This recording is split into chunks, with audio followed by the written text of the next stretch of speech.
Ladies and gentlemen, we are just about to get started with Ascension number 4's very first group. It's Group A. I see some people in the chat. New faces and old. Hello. Ben Taberski, Shambler, Reclined, and Nablime. Hey, 3 out of 4 of those names are actually going to be competing in this tournament, but not right now, not yet. Group A is going to be Mystery Meat, Benno, and 3 Crow. Just to set some expectations before this group gets started, I would suspect that Mystery Meat remains the most veteran and skilled player of the bunch, having drilled a lot of games against other top competitors in this tournament, such as Nablime and especially the Shambler.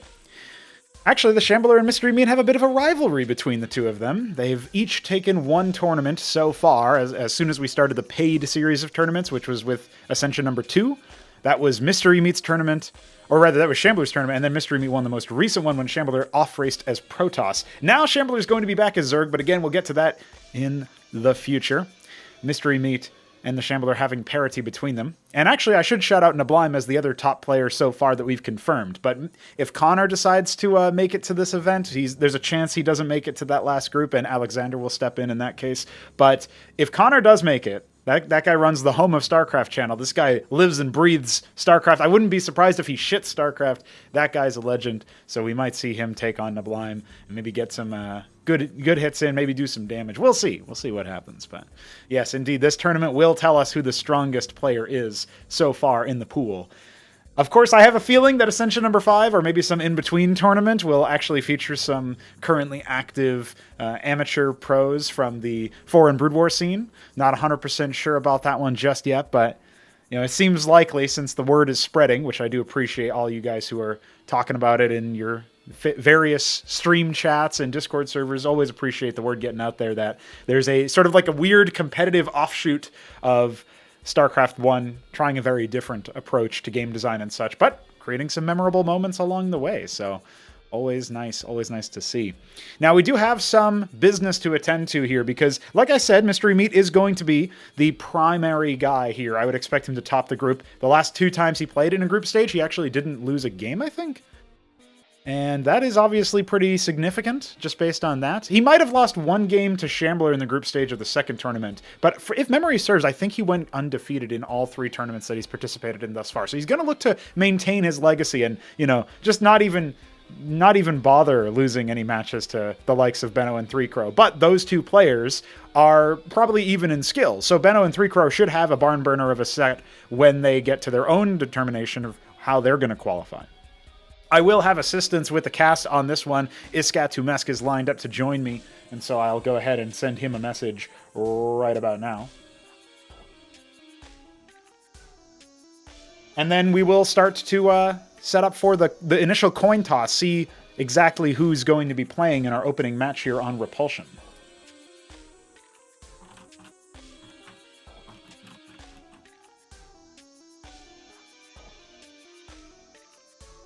For this, I always end up using random.org, and I run a list of, I just run a random number generator and ask our players to pick a number between 1 and 100.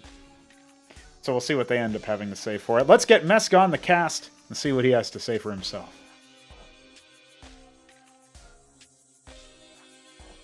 Hello, Iskatumesk. We are already live, so welcome to the show. Oh. Hi, cuties. I had 2 hours of sleep. That's enough. So that's not even 3. This will be a good day. Yeah. This will be good.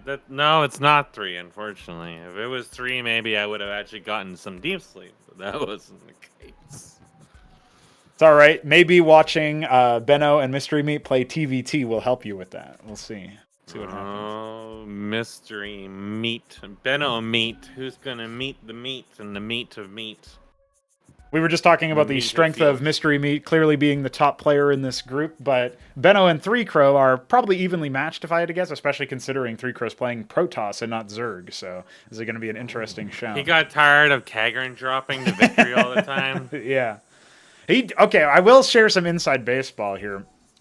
I was told that there's a particular build that 3 Crow thinks is too dumb to work against players, but works against AI. And I think that's actually coded language. I think he's going to use it against Benno. So we'll have to wait and see. But it's from what he told me, it's very dumb. It's very dumb.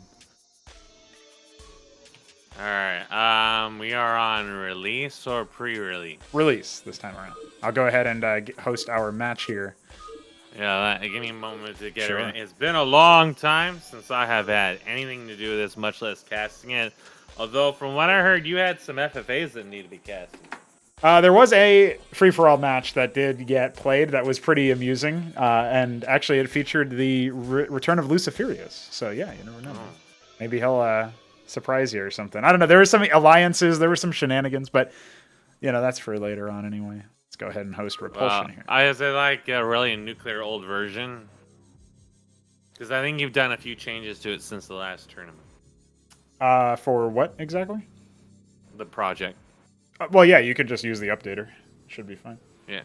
Well, I mean, with the FFA between then and now, and the old Ascension and now it's. Oh, you're saying that different. FFA was played recently enough. You could probably I can hook you up with the version on that if you're interested after the tournament. Yeah, I might maybe give that not today, but yeah, at some point. Fraud launcher release. There it is. I don't know how people don't know how to do this. I had to make 2 video tutorials. I might have to make a third because that's 3. You might have to make a third. Medicines 3. You got to write down every possible fail case. You got to have it in sign language. You got to have a translator. You've got Hoop Thrower to do it in Vietnamese or whatever. You've got Kian to do it in French. You've got Fagudo to do it in Reddit. Of course. All right, release. I've got Radman set up.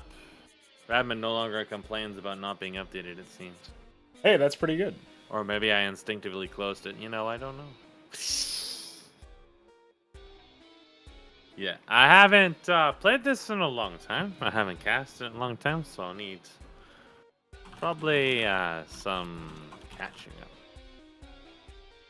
Now, it does take a little bit to start when you first start it, because it's populating the directories, I think. Yeah, it basically builds the MPQ. So it's like assembling all the files or whatever. Assuming you've got it downloaded and all that. So yeah, I thought I did. The random number that I wound up going for here, or wound up getting, was 28, and the numbers that we got guessed were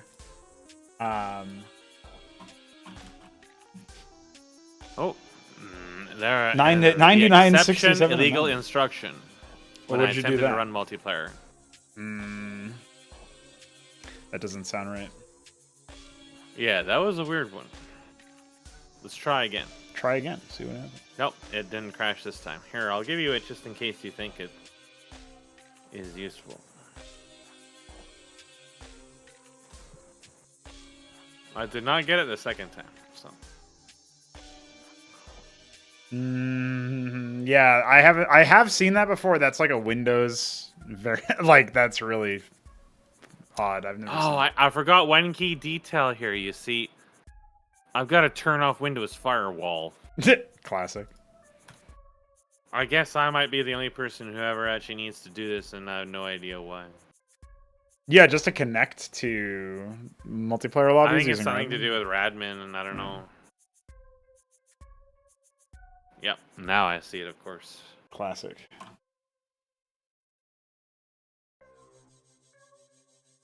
All right, so it looks like everybody's here. I'm going to ask Mystery Meat if he wants to spectate. Mystery Meat Tate. Let's see what he has to say. So you added another kind of potato to the game, didn't you? You were commenting based on the... Hold on one second. Well, at least the map is familiar. Yeah, this map hasn't I remember been this changed map since is the then. map that there were a lot. No, it was like this map.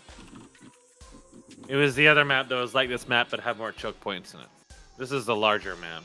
Okay. The other map is the one I got Legionnaire rushed on. This is the map. Oh, you're thinking of I yeah, played you're thinking Zerg of the other map. No, this is the map that you beat Shambler as Zerg on. You were Zerg and slapped them around a bit. That I was referencing. It sounds like that everybody series. changed their races around again. Mystery Meat and Benno are the same. 3Crow decided to go for Protoss, and Heltrix decided to go for Terran. He was Protoss previously. You may remember the Shoe game from DF where he said Shoe and made Heltrix quit as a result. There's some good moments. Yeah, I remember didn't Meat change his race around and then come back to Terran, and Shambler went to Zerg again when he was Protoss before. Shambler was Protoss, and he is playing Zerg this tournament. Mystery Meat hasn't played a tournament as anything other than Terran. Yeah, it wasn't as a tournament. Yeah, when they were practicing. Yeah, he practices as random sometimes. Or he'll just get the idea, oh, I want to play Zerg or whatever, and then just absolutely rushes everybody to death, I guess.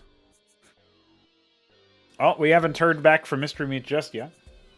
Well, I think that you've been trying to scale back some of the rushing, because I think you changed Protoss deck, but you also did, I believe, more changes to Zerg early, if I remember, a while ago. Yeah, so the big thing about Zerg right now is that there's no Larvosk Cesiant to get your cheaper production upgrade. That's now a tier 2 thing. You mean I can't open an FFA with double Larvosk expand? Yeah, you can't do that anymore. You can, however, go for a just in-base Hatcherosk, which is what Nablime has been favoring lately.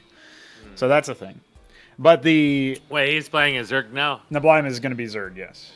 He was playing as Terran before. Yes, he participated in the second tournament, I think, and then played as Terran in that, so yeah. Or maybe that was the first tournament. It's hard for me to remember all the tournaments, even though we've only had 3 completed so far. But that's just the way it is. I don't remember much of anything at all. My brain is pudding. The last few months have been awful. At least it's sugar. All right, we'll go ahead and do the ready check. I'll comment a little bit about the changes to Protoss and Terran as we get into this first match. I imagine it will be a little bit of a slower one to start, but we'll see what our players opt to do. It will be 3Crow against Benno for our opening match here on Repulsion, a map by Veek7. Vassals. I'm calling it. It's Vassals. It could be Vassals, but he's already harvesting gas, so maybe he's going to be exciting already. The observer can multi-select now. That is true, yeah. Look at the technology that you have. The science, the power. It is true, yeah. Well, we have Benno in the bottom left here on Repulsion. Pylon already warping in for 3Crow in the top right. He is going to be our orange Protoss against the white Terran. No fancy colors this time. I'm interested to see how Benno has changed since I last saw him play. Yes. Because we saw him kind of evolve from Maverick Cyprian into Maverick Cyprian into Maverick Cyprian into Maverick into Hippos. Yeah. And then he started doing this double factory into double starport Sundogs. And it's been quite some time since then, so I'm very curious to see how he's improved since that point and how his builds have changed. I can notice that right now he's not getting any gas at all. Yeah, he's decided to go for a stockade-focused opening, it looks like. Now, the other thing that changed along with the Larvosk Cesiants no longer being available at Tier 1 is Quarry is also now a Tier 2 thing and trains Taloses in addition to Masons. So that's how you access Taloses now. The advanced workers are all Tier 2, conceptually. But we've got a lot of gas banked up here for 3Crow. I'm guessing he's going to go for a Stargate opener. And instead it's just going to be Gateway. So what is he using his gas for? That's what I want to know. That's the question we have to ask ourselves here. He's probably, what I'm guessing is going to just go all Zealot and then immediately go Star Sovereign.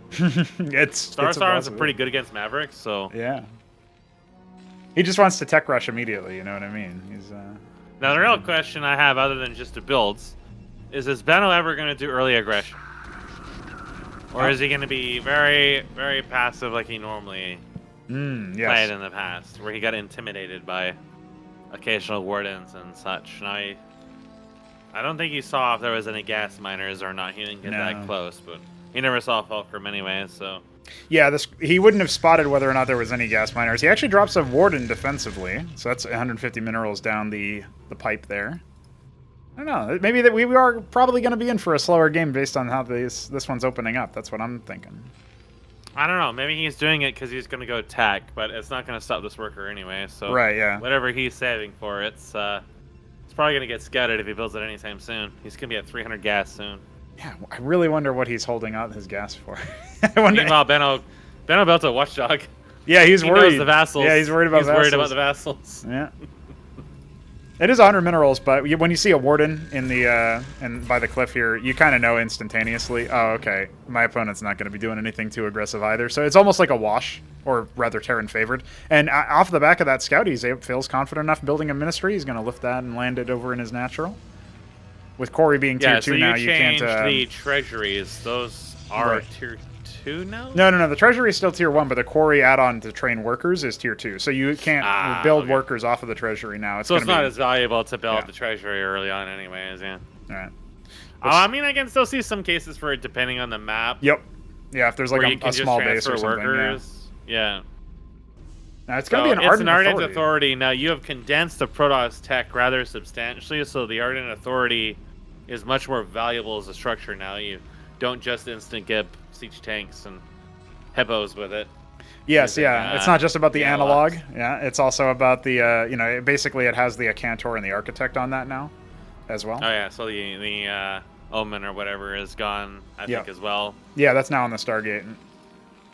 Those units are. So, I don't know. This might be a little too telegraphed because Benno probably at this point knows that if it's just a gateway and a single warden, that it's very defensive and it's almost assuredly going to be either a fast expand or it's going to be attack.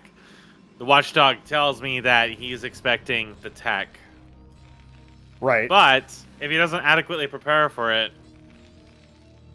then it is an Architect actually coming. Yeah, and no Envoy to transport it, so I'm interested in seeing where that's going to go. I don't know. Maybe it's defensive. Maybe he's expecting a massive Maverick all in, upon which case it'd be very good, but I don't know. Unless things have changed since then. Benno's not really a very all-in kind of guy. No. He's very patient, man. Very methodical. And the longer he sits on one base against Benno, the more Benno is going to methodically collect Mavericks and resources. And we know that there's one thing that Benno will always keep up is his worker count, which is already creeping ahead substantially. Yeah, not only that, he's floating near to 750 minerals, so he's got loads of cash. He can instantly drop another ministry if he wants, or go straight into like Mass Stockade and really start laying in the Mavericks. Who knows, man? I should point out, I believe this is the first proper tournament we are going to get with the selection extender. So that's how long it's been since Ascension 3. This does mean that you don't have nearly as much of a limitation. Embassy is nearly complete here for 3-Crow, so selection extension is not really going to affect his play. But with all of the Mavericks out, yeah, I'm going to say that that's going to be a pretty big boost to Benno's early witness, performance. Actually, not even an Envoy. Okay, so he's going to use this Architect mostly as a defensive posture while he takes an expansion. That's what it looks like 3-Crow's up to. He was very concerned about that Maverick all-in is what that tells me, but it didn't come, and now he's suspicious. Something is definitely sussing. Well, the thing about this build from Benno is that, the Architect obviously would have been very, very sublime against an attack, but if you can get it positioned over these anchors or near these anchors, I mean, it outranges them, it outranges Mavericks, it outranges them on the high ground, etc. So that's already going to be a pretty significant threat, because that Architect is sort of like, if you're coming from stock StarCraft, you can think of it as, a souped up Dragoon with range or something, where it just deals a fair bit of damage, and it's essentially this ground-based artillery. Benno was never and is still not harvesting from the ridge in his main. He is starting to build the Atlas, but he could have had it a lot sooner if he was getting the other chunk of gas from his main. So, I don't know if Kian is going to try to push this or not. It kind of looked like he wanted to, but then thought against it, probably because of the map distance. It's just going to be kind of, I don't know. I guess it really depends on if Benno decides to go for something like Sundogs again, but if he decides to go for Sundogs or some other air push thing here, he's going to have so much map control coming out of that. It's going to be relatively difficult for Kian to start taking back control of the map. Oh, that exploded. He cancels the second stockade and is going to rebuild it? I feel like that must have been a mistake, because it was pretty close. That was a Ricky Hanajaw same moment. Yeah. Blowing up your barracks. An absolute classic. Benno knows his lore. Well, not only that, but this witness did spot out the Atlas and the fact that Benno is on one production facility. So obviously that'll change a bit soon with the Fulcrum, but you have to imagine that that's going to go instantaneously into a Palladium, get himself access to Phalanxes and Madrigals. So I'm expecting 3 Crow to be able to take a little bit of map control off of this, but he's being very cautious. And this forward Maverick has already killed, I believe, a Scribe, so that'll be another Scribe added to the tally. Something else exploded violently. I didn't check what it was, but it was... might have been violent. It looks like maybe a Watchdog was started and then canceled. Palladium is on the way for that Fulcrum. Yeah, I'm not sure what's up with Benno. He's having a good time. Well, there's more architects being built. So if he decides to invest heavily in a ground, it's going to be a little hard for him to get into Kian's main. But I don't know, maybe Benno will just hold out for tier 3. I mean, look at the fact that he's got more than 25 workers on his opponent at this stage, and he's instantaneously going into the Fountainhead tech. So that probably does mean it's going to be Sundogs. Yeah, that's my guess. Either that or Mantles. Yeah, we can see Detector on the Atlas when... although, when there is a bug... yeah, there's a UI bug with that we haven't fixed yet. When you... it's hard to get it to happen, but I had them both selected, and I could still see the construction for a moment, and everything was overlapping. Yeah. On the wireframes. There's a specific sequence to get it, but I couldn't replicate. No, I was able to pretty easily. If you group select it and then select it too, it's even worse. But don't worry, you missed that part. Yeah, structures a few little odds and quirks to get mashed out. Yeah, that's how Brood War UI is. Now, for Architect Push, that's what 3 Crow's got up his sleeve. And given his limitations when it comes to workers, this does need to do very, very well. There's actually a lodestone in for localized detection here to try to ward off any would-be witnesses, but it's nowhere in the vicinity of either of the two bases. There is no tanks out yet. One on the ledge So here. if there was an attack at this exact moment in time... Oh, there's one tank out right on the ledge. That could be forced down if he just charges into it. Yeah. With a witness to see the ledge. He doesn't... Okay, no, he is bringing his witness over, so he is going to see that. This could do a lot of damage. At the very least, it should deny this third. Yeah, the array of watchdogs is also a little interesting, right? If those were sentinels, they would actually outrange using cliff advantage the architects, but they're not. And obviously, like you mentioned, yeah, the phalanx is there, but is it really going to do a lot of damage by itself? There doesn't really seem to be an easy way for Benno to close in on the architects, because you want to reduce the amount of times that their projectile splits by charging forward, right? But instead, it looks like, well, 3 Crow wants nothing to do with the main. The lodestone detects? Yes. Yeah, you don't see that in the observer UI. If you hold. I think his observer flew into range of it and died, and that's the rubble sitting there. I was wondering what that was. Right. And I realized, oh, maybe there's detection from there, so that's why that happens. But yeah. It looks like he still wants to go for this third, and he definitely can take it.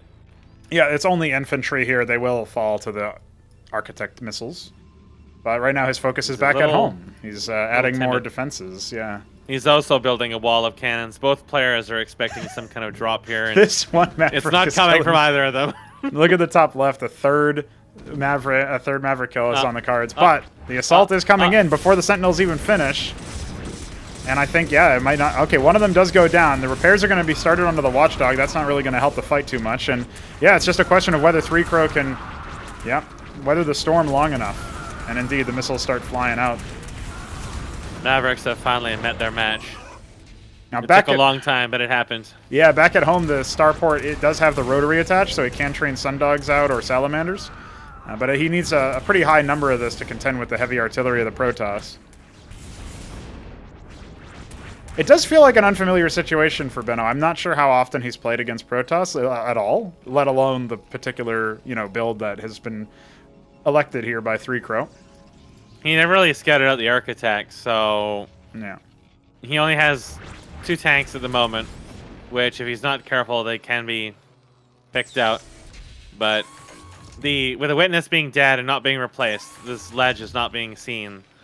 So that Sentinel and Phalanx could actually do quite a bit of damage even if they're destroyed. So I guess Kian kind of realizes that and is like, nah, I'm just going to take what I got and leave. Only lost like a couple Legionnaires or something like that, so pretty good trade for him. We have a Monument of Sin and double Lattice coming in the main here for 3 Crow. So the follow-up is going to be Vassals and Star Sovereign. I knew it. The Star Sovereign rush is coming. Well, listen, if you're going to be cheesy, you might as well be cheesy. If you got Benno down to 2 bases, it's not a bad move. But he is getting Sundogs, so those could do a lot of damage. There's not really any detection floating around the map for Kian at all. All of his bases are quite vulnerable. In fact, I think, no, he just built a witness that just came out, but all the others I'm pretty sure died. Yeah, that's and correct. His architects are spinning. Yes, they are very slowly arriving at their destination. The destination Very, is very infinity. Yeah, one of them stopped, so the other is... Yeah, he's not there yet. He'll get there. He'll get there one day. No May not more be any day artillery has soon. been built out here for Benno. It's all Sundogs being trained. And so far he's got 2, but 3 He more might in the be queue. under the impression that architects can't hit air. Well, I don't know how if you can close the distance onto them, they definitely have less DPS, right? But still, 40 damage on an upfront target. One misclick and all those architects are gonna just annihilate a stack of air units. You gotta be kind of careful with those. Yeah, So he's gonna float all of his various watchdogs and a ministry over to the top here and take that. Kian is none the wiser to secret base, but there is a Star Sovereign en route, so that counts for something. It does, yeah. And he's actually lowered the gap of workers somehow. It feels like Benno had an opportunity to, use the economic war machine he had developed, and He has a get lot of something money. done. He can definitely make them. Yeah, if he added a whole host of fulcrums for blackjacks, maybe, or maybe captaincies for madcaps, you look for something that's mineral heavy that you can go ahead and dump out, and that definitely would help him out here. Even just adding a whole host of sentinels that have even range with the architects, so can actually retaliate, that would be something. But as we stand right now, a 5th architect is joining the fray. Not really a whole lot in the realm of support units, though. Sundogs are now anti-armor units. Yes, they're And more about picking off. When he isolated gets a lot targets. of them, they'll actually be useful against the Star Sovereigns. Yes, that's true. I mean, they need to avoid the interception missiles because those do indeed splash, but you can just fly More around. importantly, it. he doesn't want to fight the Star Sovereign when it's above the architects. Yes. Because that's a no-no. But if he catches them out, he can just kind of like instantly blow them up once he has enough of them. But more importantly, what I'm noting about the map is that there's like no defenses in Kian's base for air units at all. All of his defenses are just sitting out in the open, and there's not enough of them to deter an amount of Sundogs anyways. And they're just going to ignore the middle of the map. I mean, he probably doesn't even know those are over there. And is just going to go straight for the main, where there is a Star Sovereign and a handful of voracious vassals waiting. Oh boy. Depending on the But move-out time Kian's here. located that Yeah. third, so. Okay. So the Star Sovereign's already en route, and yeah, you're right that, there's like a Drakiden and 2 Wardens, and that's it. So this might be a good time for the Sundogs to strike. We'll see what they end up going for first here. 3Crow has not noticed He it didn't yet. want those resources. He's thinking about it. Does he want it? Is he going to do it? I see. He spotted the Monument of Sin. That's going to be his target. That's not a bad shout, actually. But at the same time, the Architects are starting to lay siege to his new third. Just as Kian goes in, yep. Yeah. His Architects are taking some damage from the Sentinels. Indeed, that's the Monument of case. Sin does go down. That's 1,000 of each resource just down the drain there. That was a great pickoff from Benno. Some Sundogs died kind of for nothing there. A little bit of a kerfluffle as he's trying to manage everything else, but he's going to go for these workers. He's not careful. The Wardens might drag him out, but not before a few scribes die. The vassals fight the watchdogs, and this base is forced out again. We got dangerously Most of the close to one of Masons those are gonna get away, architects. Yeah, one of those architects is just about to die. It will pop from the next Sentinel shot if he's not careful. It's shooting the wrong architect at the Oh, moment. okay. Oof. Got him. Oh, there you go. There goes spin. one. But the Star Sovereign's on the way, and the Watchdogs, there's not really that many of them in number. So even though these Sundogs are going to take out that Nexus, that's 3Crow's third down, they're basically trading bases here, and the tech definitely favors 3Crow. So, I don't know, man. The Sundogs definitely need to get their hightail over here, but there's a lot of air just sort of latently waiting, and 3Crow can be in danger here if he's not careful. Yeah, a chunk of the Sundogs that are coming over are quite low on health. Yeah. Oh, And there's a these are couple of them fighting over underneath here. the architect. That architect was offering some support fire here. It will eventually Star go down, Sovereign though. does go down, but one more lost shot. vision. Oh, Lost vision. no Okay. vision. Well, the Witness wasn't with that fight, yeah. So this does make it so that we're kind of resetting to where we were before, except I guess it looks like the base is a little bit more vital here for 3Crow, and he starts his third a lot sooner, right? The Ministry is still He over here. also has more workers. He came out of it with way more money and way more workers. Yes, yeah. So he could just he instantly could go right restart back the to Star monument. Sovereigns if he wanted. Yep. But curiously enough, he's not building any more cannons around his worker lines. He's scared of Or the even like Maverick an with 5 engram HP in would the be top good left. too. Yeah. With 4 kills. I know, yeah. The man is a murderer. He's killed another scribe since I looked up. Yeah, even I missed that one, so it's ridiculous. Yeah, we got more vassals. Salamanders. I believe you said salamanders were changed a little bit as well. It's they a minor. Have armor pen. Yeah, it's a minor change to their way that their damage works. They're a little bit more about anti-swarm now, and a little bit less. That way it's a little bit more polarized for the Sundog to be on the anti-armor side. But even 3 still, times Templar Archives. Yep. So these ancestral archives will train archons. They will train optectons, which are these even more artillery, because that's exactly what 3 needs at this point. But it's mostly land-based, anti-surface. And also the Patriarch. So you always want to have the Patriarchy on your side. Yeah. So no other units were added to the Ancestral Archives? Yes, that's correct. Right now, the late tier stuff is operating exactly the same. The Synthetic Synod, which trains the Demiurge and the Empress, now trains the Clarion. So that's worth noting. But aside from that, I think Archons could be really good against this. Yes, yeah. To charge in and chase down the air, because they are pretty fast. Optectons are not terrible against air in large numbers, but they are very expensive and very slow. Patriarchs probably all right. I find they're kind of difficult to use because of the long cooldown, but you're not in an endgame situation where there's a million units they have to go through. If they cut through a whole bunch of air units, it's going to do a lot of damage. So all those are fairly viable choices. I'm not sure if Ancestral Archives is really the best here. Maybe Stargate would have been good. Yeah. And like mass Panoptis, or just like a large number of individual units now that Sunlongs no longer do splash, and just try to snipe out the Salamanders. But it's going to be Archons we'll for his what choice. He's going to do with this. Okay, Archon. Yeah, Archons is probably the better out of that set. Plus, it's gas light. Yes. If he wants to save his gas for something else. But his base is still looking very naked and vulnerable. The exact same thing could happen again. Yeah, he hasn't really learned from that. Right, yeah. And so, I mean, if he leaves a couple Archons in the main, okay, well, your tempo is a little bit diminished, but at least you're safe. Right now, what Benno could do is he could send his air army straight into Kian's main. Yeah. And he could probably kill like over half of the scribes before they get a chance to really go anywhere. Especially with the Salamanders, they take over the whole... soon, but yeah. Obviously, it looks like that is what he wants to do. He hasn't scouted it, is the thing. He doesn't know. Yeah. If there was 2 engrams here, they would shut that down right away. But there isn't. There's nothing there. He doesn't know either way, though. So it is kind of risky to even be moving around here when you aren't really sure what's waiting for you. If he loses this army and doesn't get a lot out of it, it's just going to put Kian into a very, very commanding position. But the reality is that nothing's over there. The Archons and everything else are far away. But he kind of like scouts there and kind of considerate and is just like, to hell with it. Let's go in. Yeah, I mean, also the Draken and Double Warden are maybe going to ward off some of the Salamanders here. But yeah, these Scribes, at the very least, this is a depleted base. But it never feels good to lose like upwards of 20 Scribes or so. He's intimidated. Oh, that's an interesting The Warden angle. defeats him. Yeah, I don't know why he would withdraw in that context. That's a bit odd. He killed a few Scribes, a slight tickling. Oh, the vassals, they hunger.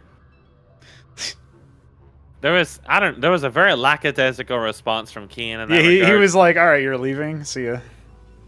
He's got way more static defense in his new bases, and on some level I understand why, because this one's depleted. But he's not capped a single geyser. He does not want to lose the Ancestral Archives after having just lost some Monument of Sin. That's like half the gas he's mined in the game at that point. Yep. But I don't know. Wardens just warded him off, and I guess Benno is just like, I don't know. He's had bad experiences with them in the past or something. That was perplexing. He might have expected more of a response, but right, maybe he was expecting a withdrawal of some kind of Kian's army. Either way, maybe he also might have thought, wait, nothing's here. They could be attacking me again, and I don't want to trade again. But there's nothing there. Just a single witness peeking at him, and it's gonna die once the Lodestone finishes. Right. But maybe he's gonna go top loud. There is an engram there, but that's it, and it can go down to the combined fire, everything else. It's just a question of how many shots it gets off. Another thing that was changed, actually, is that the engram shot is, it will blow up on contact, similar to the Cantor. So your first shot Like it would hit the front of the Sundogs, for example, if they were the ones that charged in. And so the ones in the back would be safe by comparison. But still, you don't want to tank a lot of shots with that. Yeah, he's building a handful of wardens up there. Just a handful. Not in his main, though. His main's just naked. Tremendous chunk of his workers in tech is just so vulnerable.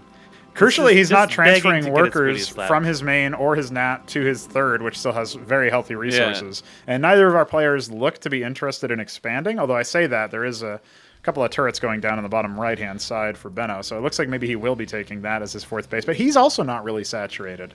And we don't see gas caps for anywhere other than Benno's main, it looks like. So, yeah, fairly... it feels like maybe this is the warm-up game for both of our players, even though I have it on good authority that 3Crow was in the middle of a warm-up when we signaled for him, so... Yeah, I thought Benno was going to go hard to tier 3. Right. But no, he's pretty dedicated to just mass salamanders at this point. He's got 21 salamanders roving the map right now, and 3 more just finished, so... There is some Patriarchs, there is a lot of Archons. They are very, very good against salamanders, especially out in the open. They'll just get on top of you, and you're going to be taking tons of splash, and then you have to run away, and then they're no longer going to be in your splash. Mm-hmm. So how the engage goes is really going to determine how that goes. But it just seems like Benno is just going to keep abusing this hole over and over and over again until Kian finally shuts the curtains. Well, I mean, the witness is finished as well, but there's nothing here. Like, he's not patrolling it or anything, you know? He's got some 2 engrams would have devastated that initial attack. But there is not even a replacement Dracoden or word in there. It's just one. It's just begging to get destroyed. Benno wants it. He wants it so bad, but if he keeps hesitating here, this stack of Archons is going to come over and erase. Oh, it begins. It does indeed begin. Still no engrams over here. Somehow 3Crow not expecting that. The scribes. Oh, the warden wards him off once again. Yeah, he snipes the Nexus, which, you know, on the one hand, yeah, the gas is evergreen, right? You always want the gas, but it's not the end of the world. I mean, another one can just be started. I mean, that could have been so much worse. He could have lost the Uptectons, the Ancestral Archives, all of his other tech. And now Benno is just tickling his taint right now. There's not really too much going on. I mean, 3Crow has a couple of interestingly placed scribes as well in a couple of locations, which signal to me that he probably wants to expand, but here's the Wraith. The Wraith just scouted the whole thing in the middle. That should be enough for him to know, okay, I need to, prepare to be at home, prepare to try to defend. And he's adding more Sentinels, but still, we only now have the Daedala going down. Tier 3 is on the way, but it's minutes away from being actuated. Because some diadems would definitely deal with this army, but, it's going to be a while before that happens. Kian spotted the army with his witness. Is he still going to attack? Because it's just running right by him. For all he knows, it's going towards his main. Yeah, I think he definitely should pull the trigger soon, considering he did spot all of that stuff. And he only added Wardens, no engrams, no other stuff. He's got some Optectons here, but they are not the... They're the worst anti-air of the bunch. In front either. They're going to... Oh, no. Oh. Okay, they fire off some shots. Okay, intimidated. Yeah. Intimidated. Another witness. They are crabs. Crabs are very crabby and they bite. Beware of crabs and lobsters. They pinch. They nibble. Benno is possibly going to walk right into a trap here if he's not careful. Oh, they're so close. The Wraith keeps scouting him in that area. If a couple of units here... Oh, no, not quite. There's no witness with the army, so he can't see that the Wraith is I think the witness died again. Yeah, one of them moved over in. To the shamans. Yeah. Oh, the Wraith has found them. The Wraith is attacking them. Okay, this is where the big shot's going to happen, but the Salamanders are flying directly over. I think they were move commanded. Benno making a huge flub at the very end hour. Oh, dear. Well, there's a big army lost there, but it's not all curtains just yet because the Daedala is about to finish. It just changes the calculus. Benno can no longer counterattack. He has to hold, and he can't really slow this army down anymore. 3Crow's going to be very empowered by that move. It's okay. Benno increased the number of simulacrums on the map. He did. There were gains. The vassals are starting to tear apart some towers, which is funny to see. The Archons are frontlining, taking quite a bit. When they pop, they heal shields for about 50 and for anything nearby. Vassals almost annihilate salamanders. Yeah, that's a spooky sight. These Archons are staying alive for so long, too. Finally, one of them will go down. But there doesn't seem to be much over here either. The GG is called, and that will be 3Crow taking our first match. A 27-minute running time match. It didn't really feel like it was very high action, but you know what? You can't argue with a W. Benno had the gun pointed at Kian's back this entire time. It was rigged from the very start, but then he accidentally dropped it and shot himself instead. The unexpected plot twist. It definitely seemed a bit He just needed some extreme. commitment. Yeah. He needed some commitment. Yeah, I would say that's true for both of our players, right? Like 3Crow allowed love Benno commitment. to charge into his main multiple times, and all of those times, besides maybe the first time where he snipes the Monument of Sin, that's a great play from Benno. But after that point, you know, we're looking at. It feels like what we're looking at there in that context is 3Crow really should have tightened up his defenses, right? That's clearly an exploit case. I think for the maybe future. Benno was expecting him to have done so, and that's why he became so hesitant. Is he's thinking, my boy can't be this cute. Mm-hmm. But really, Kian was just playing like 8D chess. It was like, you think it was defenses, but it was really me, Archons, inside your base instead. And that the Wraith scouted him and was attacking him that whole time. It was tickling an Archon. And he knew where the army was, but he ended up flying into it anyways. There was a little bit of a kerfluffle there. Yeah. And that was just absolutely disastrous. Wow. That's why Archons are good too, because like even if he had like attack moved into it because it was Archons, it was just not a good formation to attack out in the open. Also, I gotta run AK for a moment. All good. But feel free to start if you want to. So what we have here is game number 2. It'll be 3Crow taking on the much vaunted Mystery Meat. Let's see if 3Crow can continue his success, but again, we're expecting Mystery Meat to really show us what for. After Benno's Terran play in the last one, Mystery Meat will be selecting Terran here, and he will be enjoying his matchup here. He selected Nitro Valley, a 4-player map, the only 4-spawn map that we have in CMBW's competitive pool right now. So, you know, maybe we'll experiment with having a couple more of those, but it's an interesting map in that sense, because obviously it has that variance.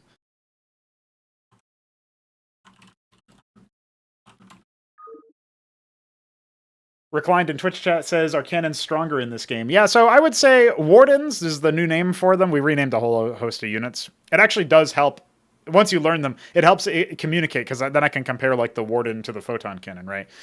Instead of saying the cannon in this game, you know, that obviously makes it more complicated. But the Warden has a bit of a different set of stats, but we also have completely different damage values, right? So we have armor and armor penetration instead of damage types and unit sizes. So like small, medium, and large, everybody's familiar with those in StarCraft 1.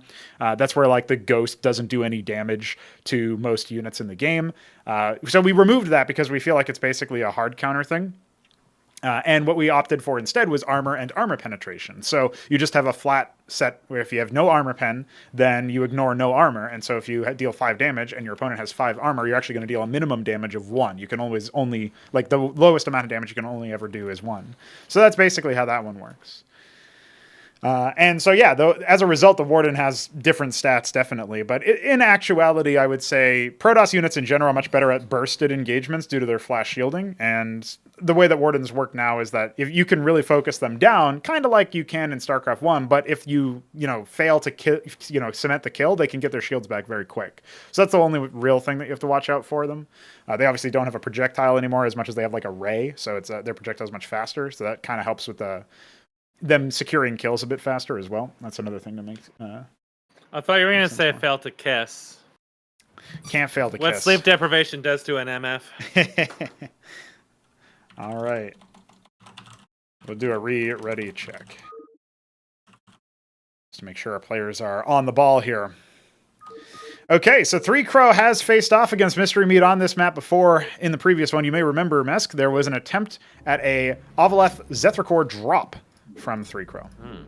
So it'll be interesting to see what he ends up doing here. But Mystery Meat has spawned in the top left in the map that he has chosen, Nitro Valley by Knight of the Realm. Down here in the bottom right, we have 3Crow, once again, as the Protoss. He is Periwinkle. And, well, not Nablime, not Lime, it's Lemon. That's lemon color for Mystery Meat, so. Lime Blime. 3Crow getting his bearings, figuring out which spawn he is, and go ahead and drop a pylon. Utterly bamboozling. Nobody would ever expect a pylon. This is a very daring maneuver only seen in high-level play, the absolute risk and reward. I do want to know what 3Crow was harvesting so much gas for in the last game, though. I wonder if he was just going to, like, experiment because he was thinking, oh, Benno's maybe... that Star Sovereign Rush, I'm sure. Yeah. I do wonder, because it felt like it was not optimized for sure, like, not even close. But we'll see what Mystery Meat has on Starforce, because he's also harvesting gas. Does he want to go for a Fulcrum opener versus the Protoss? I think so, because he's banking so much gas. I like to have some gas bank just because it gives you options later on if you do want to do a sudden switch to something. But hard mining with 2 or 3 early on is definitely, you're going to go something like Fulcrum, which is what he does. Right, yeah. Now, Terran, I don't think has changed too much. Yes, they're the most resilient. You were messing with the Cyclops a little bit. But... Yeah. And we might even see that in this matchup, but usually you reserve that for crowd control, you know, other Terran or Zerg. But against Protoss, unless they're going something like Legionnaires, which it doesn't seem like that's going to be the case. The Lattice has dropped, so that's interesting. You know, 3Crow's going to save his best strats here. Nope, it's going to be Vassals. I'm trying to figure out where... Vassals versus Lobsters. Where is this scribe going? Okay, he's actually not going to end Scout, so that's... Not expecting any... We haven't gotten to the level of meta yet where people will proxy in the middle of a map on the 4-player maps. So you don't really see end scouts too often as a result. And that's one of the main reasons why you check that. Well, there's a couple other reasons why you do that, but... I mean, it is called end scout, so you'd think everybody would be doing it. And it will be a Vulture out here around the same time that the scribe arrives. He does. Manifolds. I don't know. I mean, you can also train idols and golems at the same time now, but Embassy, it's at Embassy first. Is he going to, like, sim drop him? I really wonder what he's planning. Lobsters have arrived. Yeah, so Vultures are completely different in Cosmonarchy Brood War, of course. We do have the Lobotomy Mine instead of the Spider Mine. So instead of dealing damage, it stuns you for 2 seconds and slows you for 6 seconds after that stun. So it's very debilitating for army movements, and obviously it demands some kind of... you know, attack or execution after that for the Terran player. It's got a bit of a lot like having a lobster burst out of the ground and grab you by the hips. Yeah. It also hits friendly units too, so make sure the lobster doesn't grab your hips. I'm also pretty sure it hits air units when it explodes too. Yeah, if air units are over the explosion, they will also be stunned and slowed. So you got to watch out your positioning there. Just taking up some more map control in this cross-spawn situation. His Mason is in the bottom of his base, but he's not building an anchor, so that's a little disappointing. There is a single manifold, but I feel like the Vultures can force this down.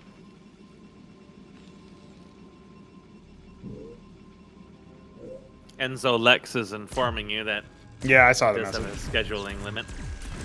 Now this is a bit spooky here. Just annihilated. Yeah, because the Sim was already wounded by that Mason, so that's a bit of a heads-up play here. And we don't have anything to fight this, right? There's no Artisan, which obviously is an air unit, so it can fight the Vultures with impunity. The Sim is not going to be rallied out forward. He does kill the Mason, but he's lost 2 scribes, make that 3 pretty soon. This Sim is going to split. There you go. He is starting to use the split, but he should be recalling his scribes as fast as possible so as to not lose those as well. Looks like he only gets... He'll help him get another one. Yeah, he only lost a couple there, so that wasn't too terrible. But definitely, I mean, you look at the worker count comparison, I feel yeah, like... the worker count's pretty... This is not a good spot to be in when your opponent's got a ministry nearly double your worker count. And all you got out of it was a t-shirt and a pair of Sims. Now, the one thing that is useful is that he does have the embassy out for additional scribe production. So he does have his own parallel worker count. That's basically why he's done this. He's gone very greedy. It's just that 2 are idling at the moment. Yeah, I'm not sure what he's up to. Kian. Oh, 3 Crow. What?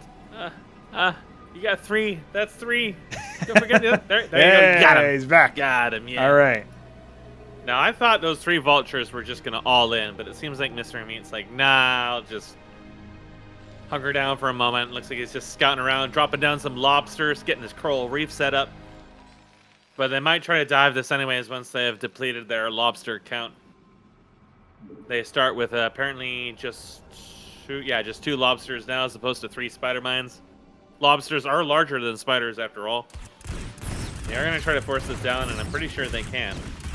Yeah, they can. There's a little bit of an awkward focus here, but with that split, okay, well, there's a little bit of poor control coming out from 3 Crow here. Oh, now he's starting to kite backwards a little bit, and the Vassal shows up to ward them off. Vassal has arrived. This is over. It's Jover. Yeah, there's no hope. That's an air unit. You can't shoot up.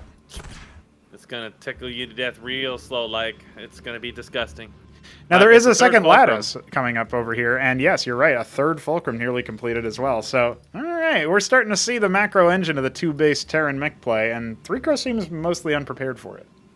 Yeah, I think Meat is sensing the meat in the water here and wants to kind of just dedicate into some really heavy aggression. We even see a stockade coming out, double scrapyard. Oh, I think boy. he's just going to apply some really heavy pressure very soon. The only question would be is, does he dedicate the last of these vultures now that there's a single terrifying vassal out? Or is he going to wait to get, like, probably blackjacks or something like that to be able to attack the air units? Now, Keen could build, like, a matrix or something on this cliff here and just wall it off. And that would delay, but there's already a Terran expansion mining. So the longer this goes on, the more behind he's getting. He goes straight to the Ancestral Archives. You gotta respect why it. not? You gotta respect it. He knows he needs some heavy guns. That might actually allow him to stabilize long enough, but, you know, conventional wisdom from StarCraft 1 dictates if you are ahead in bases as Terran against Protoss, you are ahead, like, you're feeling pretty good about that. That is also true in CMBW, so, you know, It is. Mystery Meat is... Matadors. Okay, that's an interesting play. We haven't seen this unit showcased a lot. I think the Uptecton would be great in this if he can hold out long enough to get it. It will not allow him to leave his base at all. It'll stop him from dying immediately, but if he can live long enough to get it, the second it goes out into the open, like where that gnat is, a spam of vultures is going to kill an Uptecton really easily. The Matadors, I'm not sure about, but, you know, I almost have expected to see a star pad plop and he just go for a Matador drop at that point. It might still happen, you know, when basically the Matador is like, in many ways, a mini siege tank in some capacity. You can deploy it, and then it uses flamethrowers to attack ground units. And then if you undeploy it, it gets a little bit less armor, but obviously can move and use a different weapon.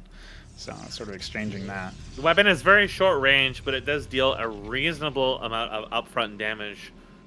Well more than a match for dealing with the simulacrums, but there are some warrants coming out, so this ledge is going to be quite difficult to deal with here. What's he going to make?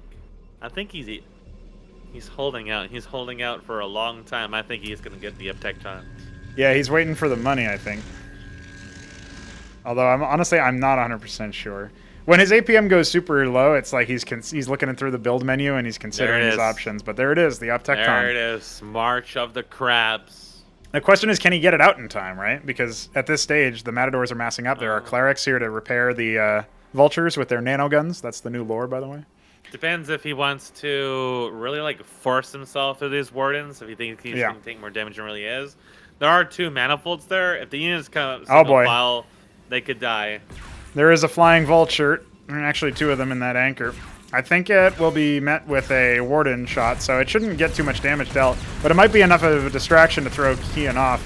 That Uptecton is nearly done. A couple of scribes are falling to that anchor. The vulture onslaught continues inside of his base. Yeah, 1, 2 scribe kills. He does have to be... This is doing a lot more damage than it realistically should have done. I think he's even going to get another kill off of it. No, there's another one. It's still doing damage. It's still biting. There is also a witness. So, on top of it all, the Uptecton gets scouted at the end of that day. And the Matadors did withdraw, at least a decent number of them. There are a decent number of them again. And I think he would want a star pad just to, like, increase their mobility a little bit, right? Just to start dropping. Oh, lobster. Oh, boy. Another one. Wait for it. Oh, lobster. there it is. Yeah. Yeah. Just imagine if he had his army over there, he might have been brave enough to actually start sniping some units amidst all that, braving a couple of Tecton. Oh, yeah, sure. To at least kill the manifolds. Reduce the support. Achieve a lot, but losing units for Keen is so much worse than losing units for Meat right now. So every loss would hit quite hard at this point. And the witness is just idling in his base, so he's not even really benefiting from the intel of that. There is an Archon, so yeah, I'm not sure about the Archon in this particular composition because there's so many Matadors. And Mr. Meat's going to expand in the gas-heavy base in the middle left. And also, he's already got his 3rd set up and starting to rally some workers over there. So he's looking pretty good. He's looking all right. Well, the Archon's good as a deterrent. It keeps him away from the Uptecton, which is really the one you need to keep alive. And their upfront damage is, and in fact, both of them are splash, is going to negate the clerics somewhat. But there are a lot of Matadors.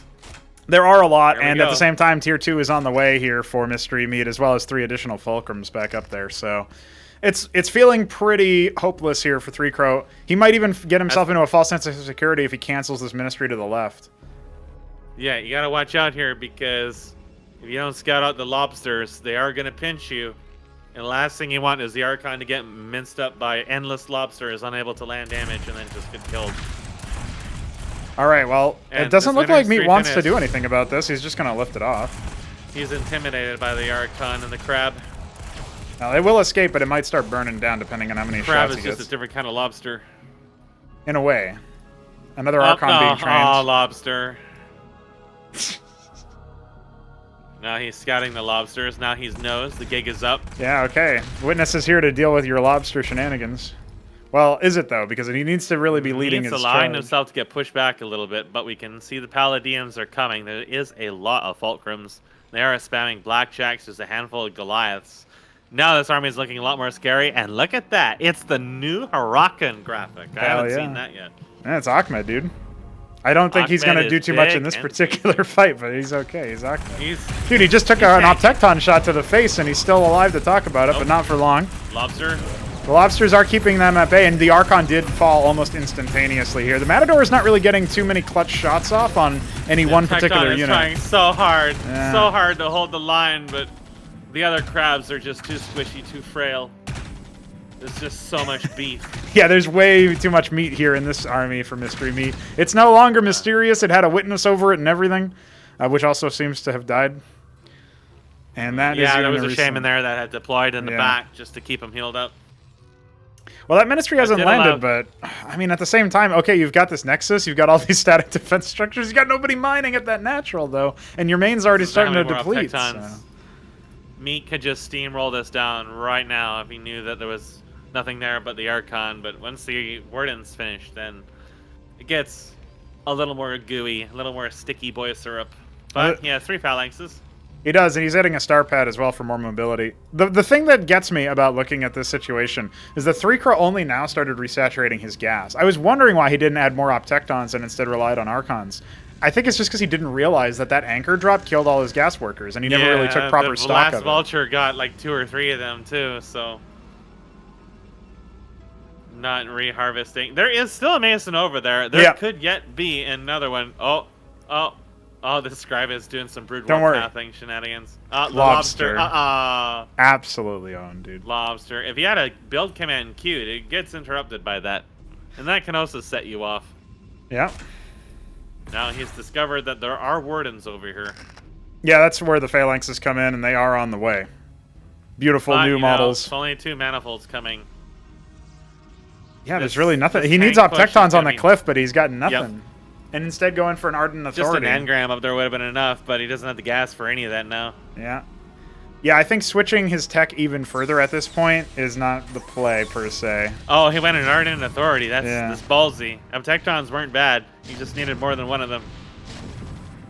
Well, he's going to try to take a fight here, but as soon as he walks Begins. up, he's going to realize Lobster. how hopeless it really is, and the lobby mine does indeed deal with that Archon, too, so it's just going from bad to worse here. That's the army cleaned out, and of course Tragic. the phalanxes are going to take care of this Warden array. Slowly but surely, Mystery Meat taking his first dub, it looks like. 1,000 minerals in the bank, but not nearly enough lattices to spam vassals. You need a lot of vassals to deal with that. Matadors are actually not too bad against vassals because both are short range and they deal decent upfront damage, so... Instantaneous Plus, the Architect lives- Q out of that Ardent Authority, but I don't think it's going to be enough at this point. It won't. It's not going to do enough. It's too slow. The tanks will just pick it apart. I mean, the thing There about is a vassals Sentinel that has been built by that Oh, there you go. Mason. just reminds 3Crow that it exists. And the scribe is gonna die. It died. Hey, the Sentinel served a purpose. It killed the random scribe. Yeah. It also denies 3Crow that base, but I don't think he was aware The that scribe was gonna try to go to the bottom left. I don't know if he was gonna make a secret base or what. Yeah. It's whatever it was wasn't gonna happen. Here we go. We get some good play out of here from Oh, yeah. just the tank crawl, literally. I always prefer doing it when they're sieged. It's so busted. If you time it well, you can just eat a lot of projectiles and deal massive damage.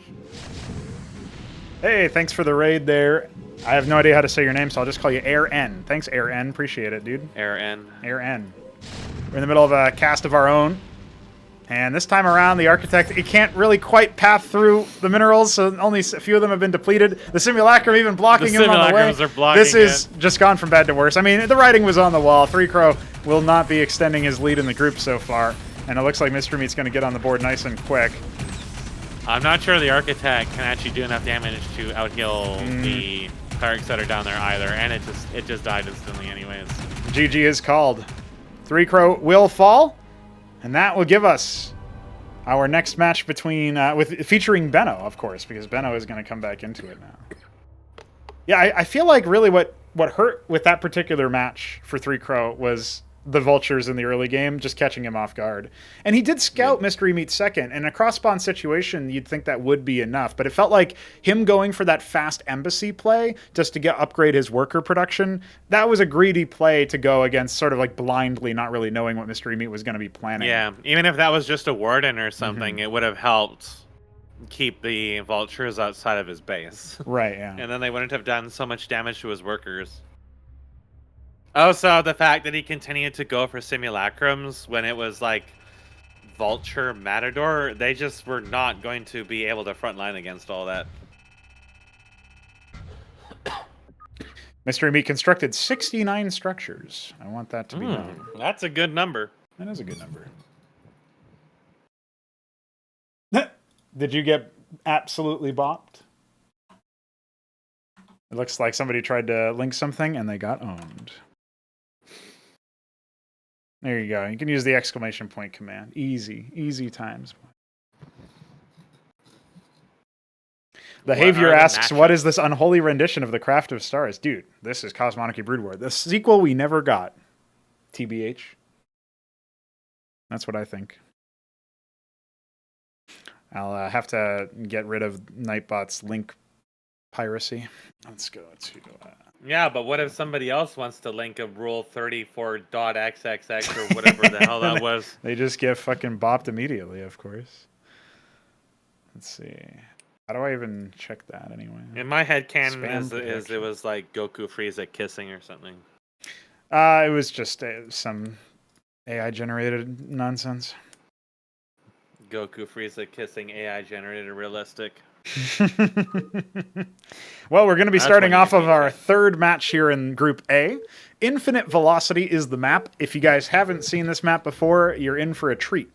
And it's this map? It is this map. It has received some updates. So as you can see, yes, we have Atlases blocking the path to the Niduses. Niduses in Cosmonarchy Brood War can be used by any race. It doesn't have to be Zerg. They still have to be ground units. But allied Niduses, including neutral ones, can be used. So that means that these two Terran homies, right? We have Benno on the right-hand side. He is going to be our beige color. And then our maroon Terran on the left-hand side, Mystery Meat. The presumed champion, certainly the favorite of this particular group, is going to be on the left-hand side. Either one of them can actually make use of this Nidus. And I think now with the Atlases burning instead of the previous solution, which was a lower HP structure, so it took less time to actually open up that path, I believe that means that you can now go for either air units to kill it, or you can actually go for a star pad to drop onto it. But I don't think either of our players are going to be doing that, judging by 0 gas being harvested. And instead, Mystery Meat will be going for a stockade opener. So you can't like Huracan burn it down right away and just charge into their mineral line before they can even do anything.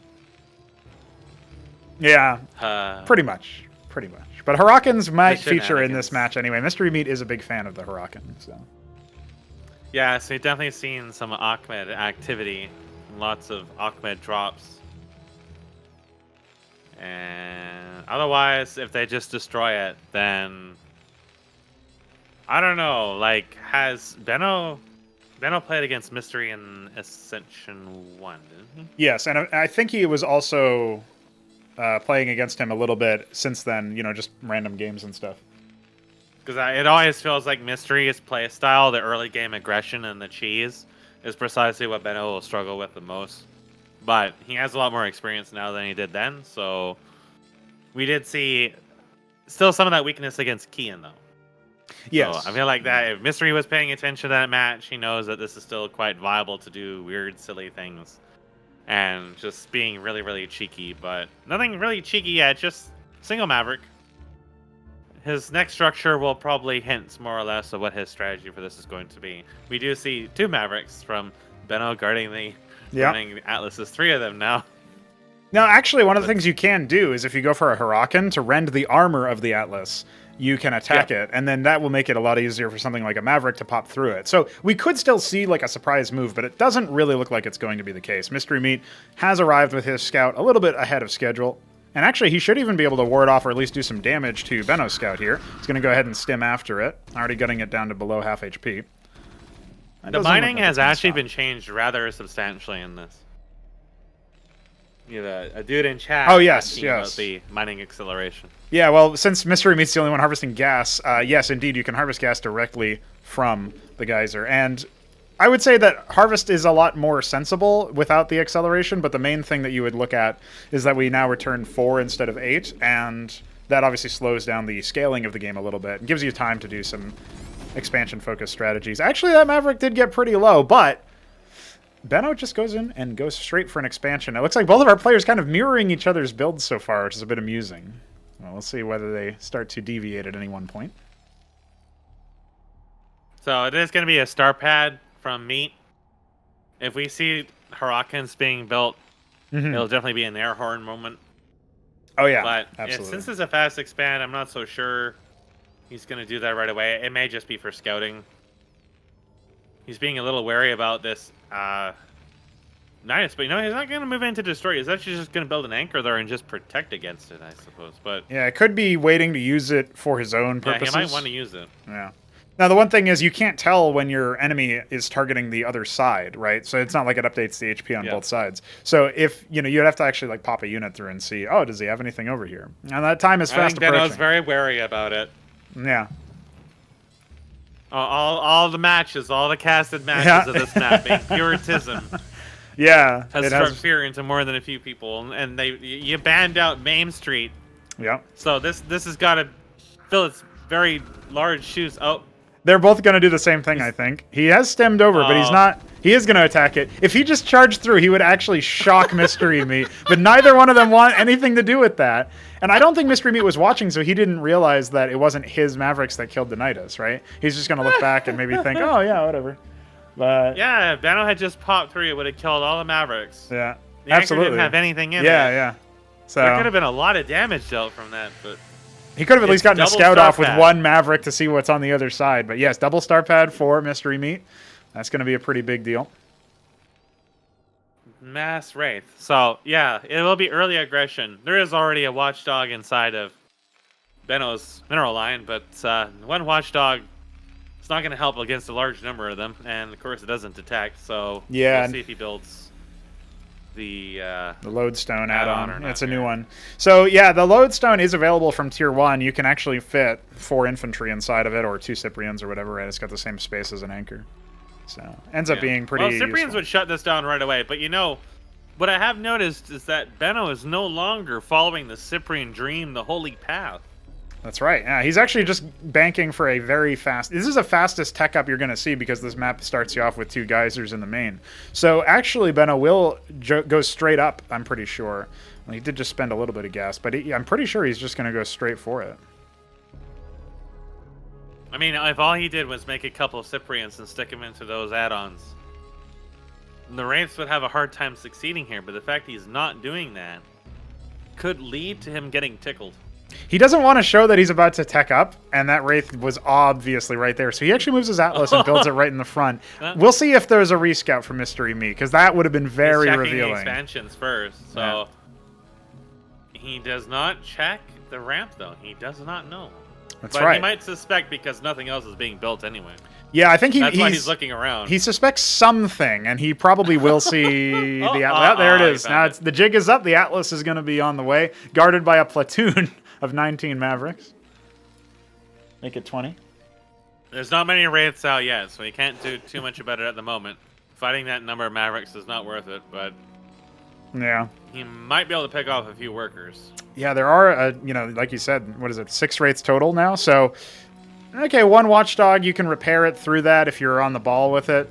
There is a Lodestone coming at the main and the natural, so there's a bit of a timer on this play as to how soon, he wants to go for it. And like you know, something that you were kind of alluding to is, Mystery Meat does like to do some sort of cheesy plays occasionally.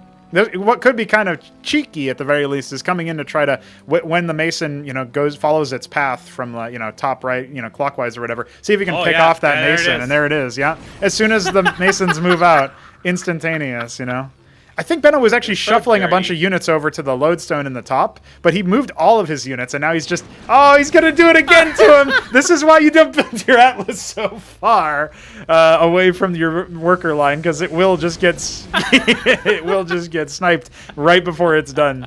And that's actually pretty considerable, because the Atlas for Mystery Meat only now just went down after he makes his third Ministry. Okay, he's not mining super workers dutifully, that but he killed, yeah, and 2 that had to pull to finish it. Yep. There are going to be some starports. Mystery is already this far ahead on workers. Yes, so and now he's abusing the position of the Watchdog, being too far to one side. And yeah, this is precisely what Benno's going to have to watch out for. Is there's just little tickles. Now he's going straight for 2 starports, but yeah, I think he wants to be able to use Valkyries or something if he suspects it's going to be more rates. But honestly, you could just go straight into, Salamanders. You do stand a chance if you get a Salamander timing, maybe get 4 of them up over there. You can burn through all the infantry, because that's all that is currently being fielded by Mystery Me. He has 1 Cyprian in that anchor and 1 more outside of it. He's starting to train a couple more, but he's still only on 1 Stockade, 2 Star Pads. There's really not a whole lot here for Mystery Meat for the time being. Well, he's waiting for his Atlas to finish. Is being built. Yeah. Yeah, and we have the Fountainhead on the way. So, yeah, that means that the Starports are going to be adding on the Rotary. Almost certainly. We're going to see a repeat of what Benno tried against 3 Crow in their opening match. We will have to see the 3rd Starport being added. Okay, and he's starting to resaturate his gas. No capping just yet. No cap for real, as the kids sometimes say, before I fucking slap him in the face. Mystery know about the Fountainhead. He's making his own Fountainhead, so he's going Starport as well. He's going to try and meet this 2.5, but he's going to be a little bit behind on that because of that early rush. He's already building the rotaries, so yeah, a lot of the rotary units did get a little bit more expensive. So I don't think he realizes that. Right? Yeah. I think he thinks he's going to go ahead and surprise his opponent with Sundogs. Instead, it'll be his opponent doing it first. But there's no mobile detection for either one of our players here. If the Starport goes for a commandment, it can obviously get a Seraph. That'll be mobile detection. But what we're really looking for out of here is something to help Benno stay in the game. He's down a base. He's got a slight tech tempo advantage, but it's not necessarily going to be too considerable because now, obviously, Mystery Meat's been harvesting from multiple bases. He's adding mantles as well behind these starports. So maybe he could just go for Valkyries from the starports and just use the mantles for other things. We'll have to wait and see. Well, there is a Valk. Yeah, there's 2 Valks coming, so he does know. Yeah, I think he was watching that last game, man. I'm not sure if he scouted it. I didn't catch him. He scouted that was being built, but he probably just assumes that that's precisely what's coming out. All right, the Atlas itself, which is by the starports, is a detector, and there's plenty of anti-air there, plus obviously the lodestones. It would have caught the wraiths and maybe shooed them away. I don't think he really spotted the Fountainhead per se. It's possible, but I just feel like it's hard to fathom that happening. The mantles are nearly completed, and the Valkyries are away. So, it feels like Salamanders, okay, they can still do an okay job. Actually, if you go for Sundogs and you position them well versus Valkyries, that can be quite effective. But Salamanders aren't going to do too much damage to the Valkyrie, right? They fire 3 shots. They have no armor pen. So each shot is 10 damage, but it's reduced by the armor of the Valkyrie, so it's reduced by 3. That's going to be a considerable decrease. And then obviously the Ramses coming out. That's going to be noticeable as well. So with that 3rd Ministry being built, Benno's going to try to secure this Nat. He is sitting on a bank of gas. There is these 3 wraiths that are going to spot this coming down here. And check to see. Sees the Shaman. Probably spotted that Salamander. Checking the rest of the base. Nothing really too much going on over here. Quite vulnerable, actually, but Mystery's not really in a position to drop or do anything at the moment, so he can't really exploit this weakness at this time. I'm not sure if he's going to be inclined to bother at the moment. Maybe if the game goes on long enough. Like, he's very open for magical drops and things like that. But there's no Fulcrum. Well, there's 1 Fulcrum, but it's not really, like, in a position to do any kind of magical drop at the moment. But, you know, maybe just like sticking a bunch of Ramses in the back of the base would be sufficient as well. They do deal a I think they used to deal splash, or was Yeah, it they have line the same trace? piercing that the Cyprian does. So Yeah, you line can, trace, okay. the line trace. Yeah, so they'd be pretty good at dropping in the back of that base to try to do some damage to that worker line. But I don't know, maybe he's just going to go straight up front, because it's not like the Valkyries can do any damage to the base on their own. So his army being mixed isn't really favored for dropping. Yeah, that's definitely the case. Although at the same time, I mean, Mystery Meat's nearing that all-important Daedal tech tier timing, and he does have the gas-only expansion in the bottom left, and it does feel like Benno, he's just hardly been able to move around the map this time around. Remember, he picked this map against Mystery Meat, so he must have had some kind of idea of a play. I'm not sure. Maybe he just picked it for the size, because it was one of the last... I haven't checked the pool, but it could be one of the last like large maps that he would feel maybe confident. Maybe he doesn't want to be on a map that like really empowers Mystery to be hyper aggressive early on, and if the game goes on later, then he has a higher chance of entering a more comfortable spot. But Mystery is already going for tier 3. I think, just judging by the way he's behaving right now, he doesn't really want to. I figured he was going to go for a hard push to punish that tier 2 rush with his Valkyries, but he's not positioning in any such manner to do so at the moment. His Shaman is spinning. And maybe, I don't know, maybe he'll just wait to get...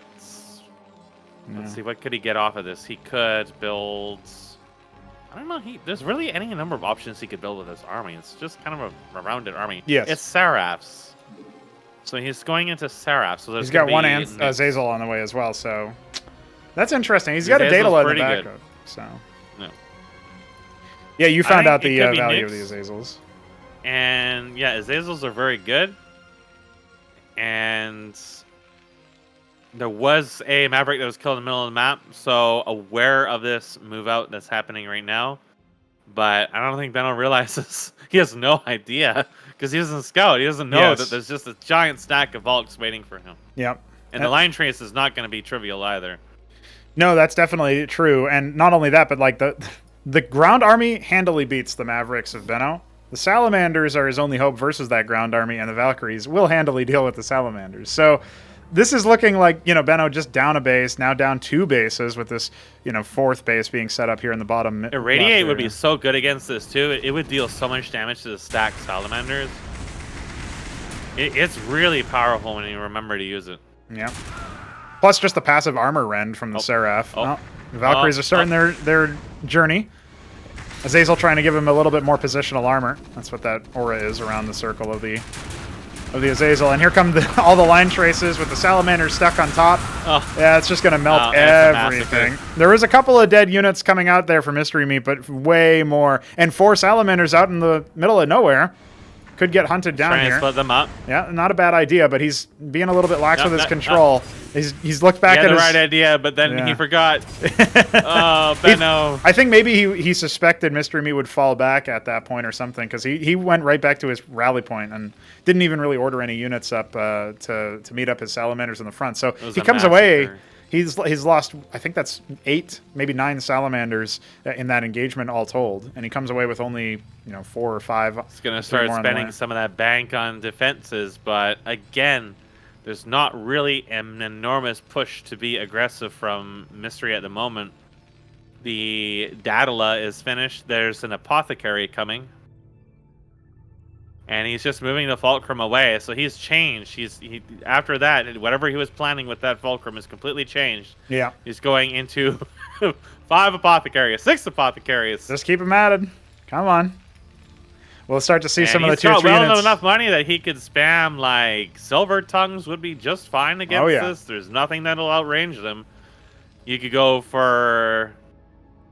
Really, any of those units will be very good against this. So he's just going to hunker down and spam a bunch of those. He's not even really worried about... He's scouting the extra bases, but he's not really worried about, like, moving into contain at the moment.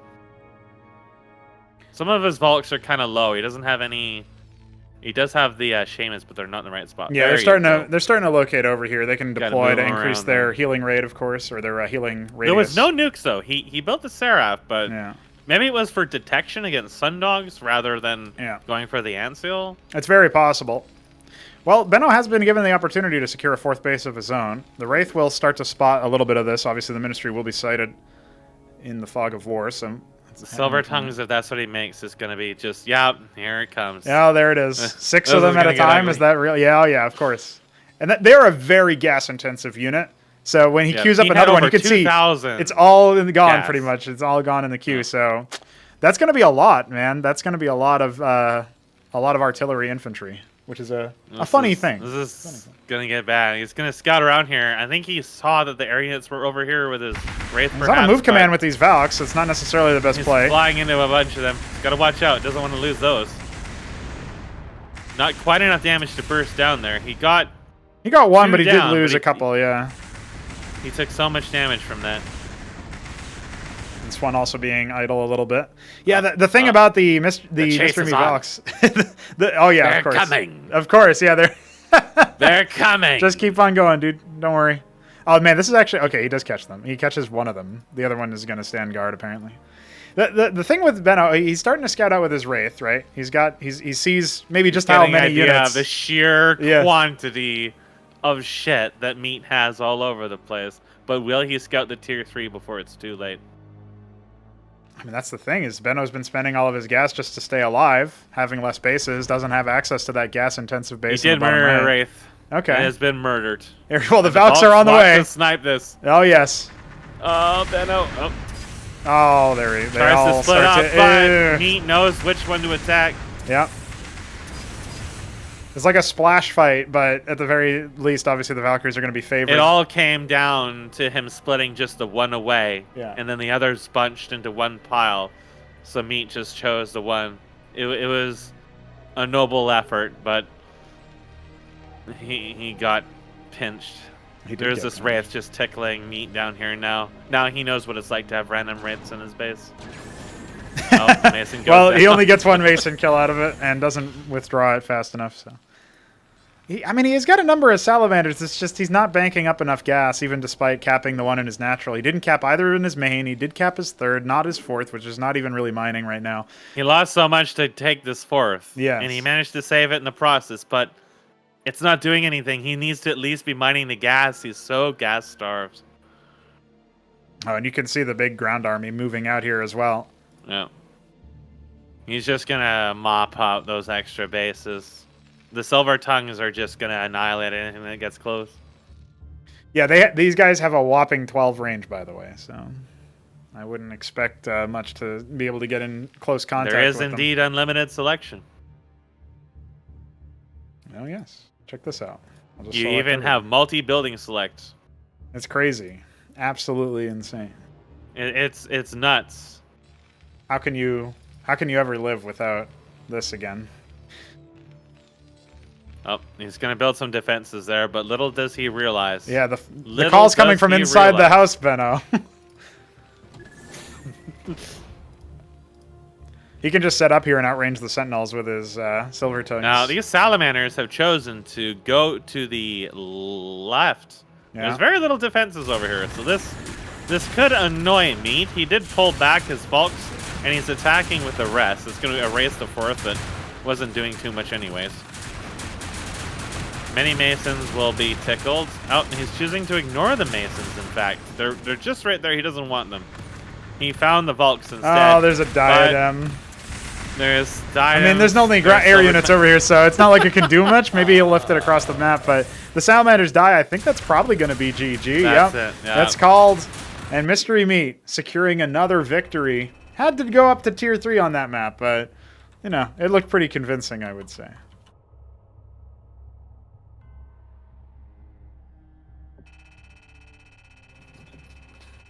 Yeah, that was pretty much just a straight cut.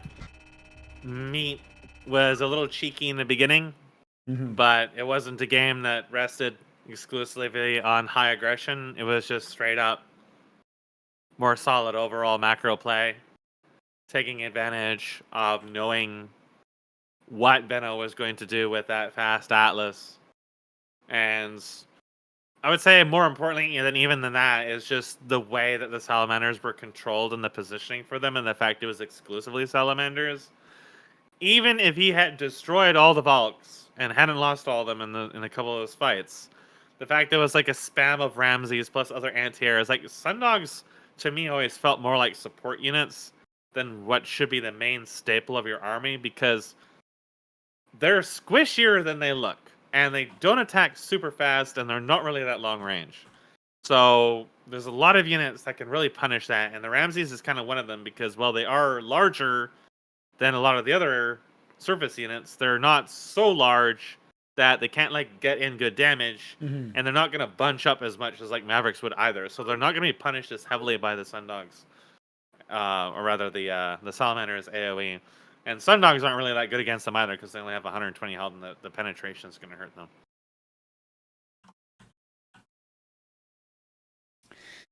One of the things that I am waiting to see out of 3-Crow is whether or not he'll be able to use more conventional like Tier 1 or Tier 2 Protoss armies, because so far he's kind of jumped straight around to Tier 3. And now that we're going to be seeing him take on Mystery Meat again for a rematch, this time on Death Spiral, a map by me. Oh, by the way, Infinite Velocity is by the Beaver. He's in the chat. I forgot to shout him out earlier. Yeah, Death Spiral is by myself. We also have another pool from me in this, another map in the pool called Otherworld. You may remember, Mesk, that map. That is the one that I faced off against Benno and lifted diadems to block hippogriff shots. So. Oh, yeah. It is a thing. The most expensive wall you can make. But he paid for it. It would have been better to make nanite assemblies. Well, I can't shoot him with those if, the hippogriffs disappear. That's true. I do remember the last Ascension where Benno sent like 100 maps to die in a transport. In fact, if I recall, there were many transports with Mavericks. But people have caught on, I think, to his longer play style. And they don't want to see a world where there's giant masses of Benno Mavericks being ferried into their base one after the other. That typically means you're not in a good situation. Well, Mystery Meat has joined us, graced us with his presence. Yeah, he needs to summon the double Kagran energy. I mean, he does, but he's Protoss. So how is he going to do that? That's the question. That is always probably the question. By lifting up engrams. Just like DF did. I appreciate the follow from Escalade earlier. We're about to get into our 4th match of Group A. Remember, we play 7 matches a group. It is as normal as you can get Ascension bracket. But once one player has reached 4 wins, they qualify in first place. The remaining 2 players will duke it out for the remaining matches. So we're nowhere near that yet. Mystery Meat needs to win 2 more in a row if he wants to remain undefeated in group play. And that is certainly his reputation thus far. Does the embassy make the Tier 2 worker? Yes, it does. It makes the artisan. So a proxy engram is actually semi-viable. More viable than it would conventionally be. Because you could rush the Tier 2 worker, which can kill sentinels, by the way. Yes. If you needed it to. Yes, it's actually got a fairly powerful weapon. So, and they do build faster, or was that changed? That's one of the main changes that makes the workers no longer as abusive or binary. The advanced workers no longer warp in structures or build them faster in any way. They just have some sort of quirk to them that makes them good. And some of the future maps, not the ones so far aside from Otherworld, have resources that you can harvest only with flying workers. So that's where some of their value is going to be. Now, on Death Spiral, we do indeed have the orange Mystery Meat in the bottom right-hand corner. And the snow, 3-Crow. 3 snow?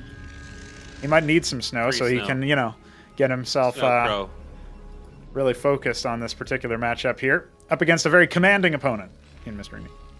I think Meat's going to cheese this one. It's possible. I feel it in my bones. He's not super fond of this map, I feel like. There was a time where he was facing off, if you remember the legendary 50-minute game that ended in analogs killing a bunch of hippogriffs, there was a point where he built a stockade or some structure to the south left, bottom left of his main, right? Southwest. And in that context, he thought it was going to block, but he misplaced it. And he's like, well, the map lied to me. And it's like, well, actually, he misplaced it. But that's neither here nor there. It looks like I wonder what he's going to be doing. I run into that all the time with this because the placements are different now. The collision is different. It's a fast lattice again from Kian. He really seems to favor the fast lattice in these matches. Yes. Yeah. I mean, he did go that gateway against Benno, but then he followed it up with an Ardent Authority, so it feels like maybe he was freestyling a little bit. Some of the newcomers or fresh faces will definitely be doing that as well. We get into the next group, we have Enozlix, and eventually we have Connor, or Alexander, one of the two, depending on who shows up. We have a relief player in order. And on Lex and Conrad. Mm-hmm. So it'll be interesting to see what happens there. But either way, we're going to see some interesting play. Oh, by the way, something you might not know: the rally point exploit, where you could task your unit onto your structure onto a unit with Fog of War, and it would like show you the rally line, but through Fog of War. That's been fixed. So we now have competitive integrity again. Well, the pylon is being destroyed here. My goodness. Very close to doing HP damage. Just think of it, 3 maces might have been able to destroy it. Meanwhile, it's being so chased by the simulacrum across. Dude, I want somebody to test that theory. I want a 3 Mason rush. Test that theory. Can you, on a 2-player map, kill the first pylon with 3 Masons and still have a fucking follow-up after? That would be something. I mean, there was, after I mentioned that, someone did try it. I can't remember if it was Keen or Beaver. It was Beaver tried it against like somebody. I can't remember who it was. And it would have been effective. It looked like it could have been actually effective. Yeah. I respected the attempt. That's for sure. Because I feel like if you knew what they were gonna do, and if you had a follow up to it, you could deal some really serious damage. Killing the first pylon and shutting down production for a while alone could be really annoying. We'll see what 3 Crow wants to do, but he is going to go up against Mystery Meat's patented double star pad off the stockade. So this guy's going to expand and go for mass Wraith play in the early stages. It's the same thing he just did against Benno.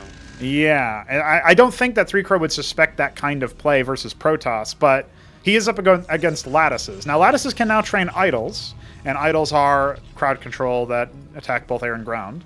But you have to be able to actually hit the Wraiths, and you can outrun the projectiles. So that's an important ploy if Mystery Meat wants to go for a more micro-reliant, you know, sort of like ego almost, like, hey, I'm better than you, I'm just going to do this. So we'll see if that's what he wants to do. But there is a defensive Warden. It's only going to cover about, say, the half size of the mineral line. You know, maybe the leftmost 5 patches or something are going to be That's more like exploited. An anti-drop Warden, really, than an anti-air. Wraiths can beat Vassals, but they are also...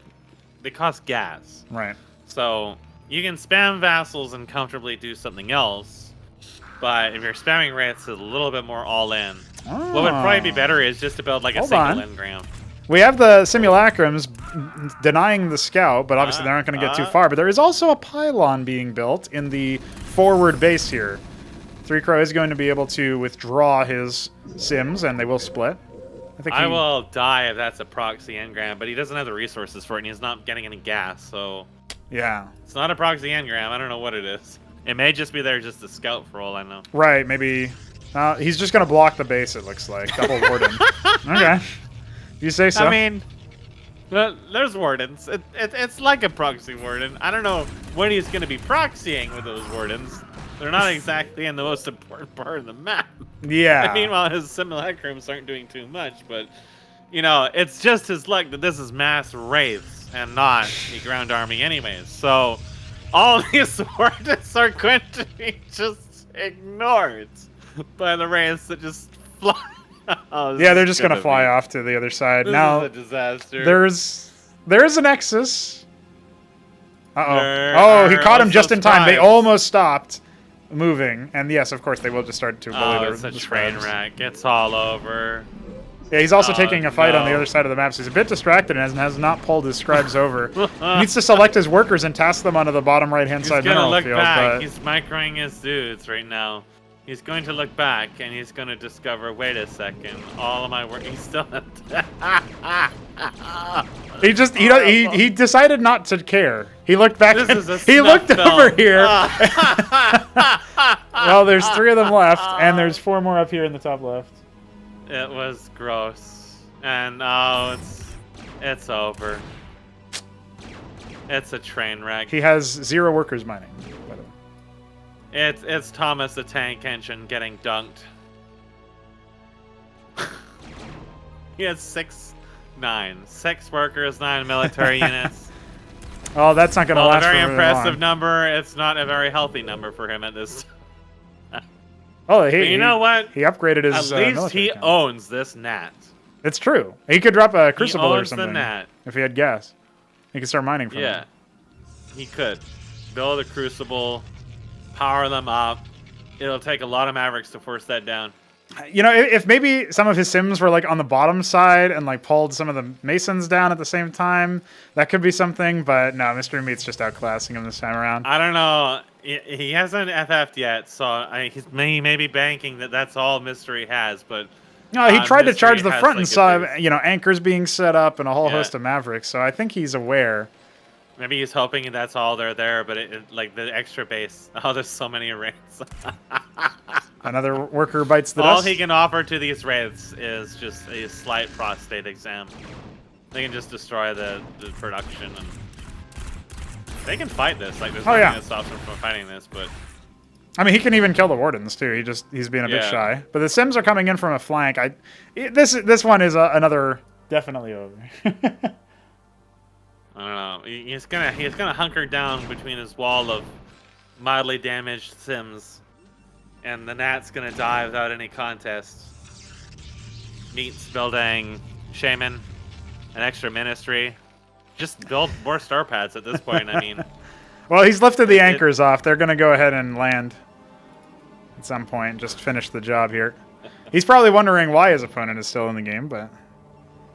Three Crow is known for being tenacious even in the face of utter defeat. The shaman charges forth with the Wraith's auto following it. Don't worry. Oh, it did get tickled on the way out. They don't heal themselves. That's right. That was actually a detail I did not realize.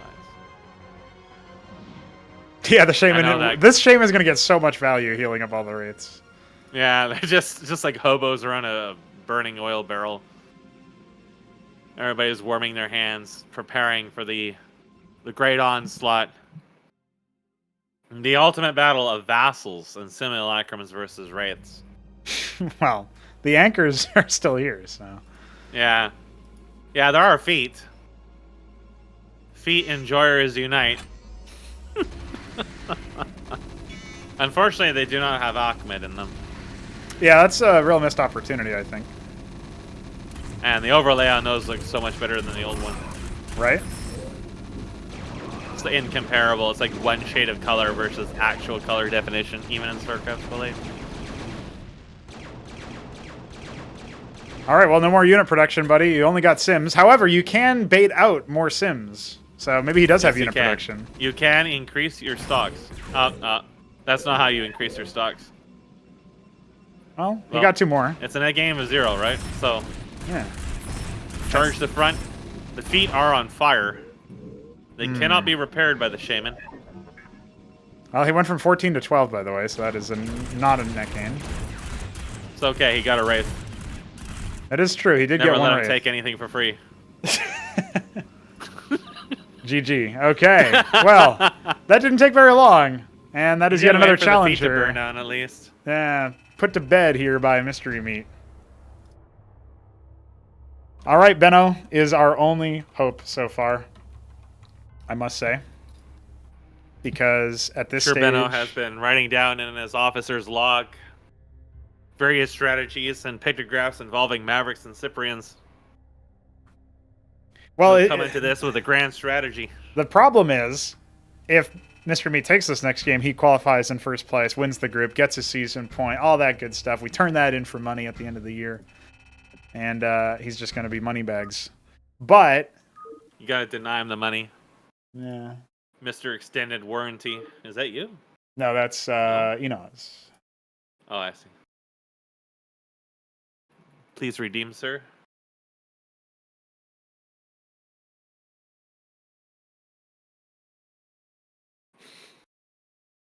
Miss did see the cannons. He just...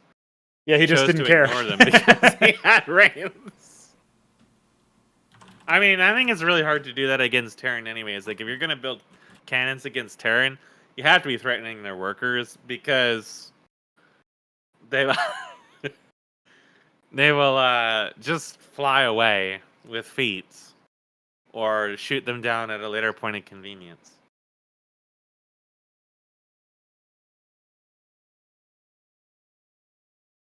You got the unsmiley face. Oh, he's talking about the oof. He was talking about the oof. Yeah, I don't even remember which one that is. Listen, we're mixing whatever European country half of these people are in with Canada. The fact that you're even able to connect Yes. at all is a miracle. It is literally proof that Allah exists.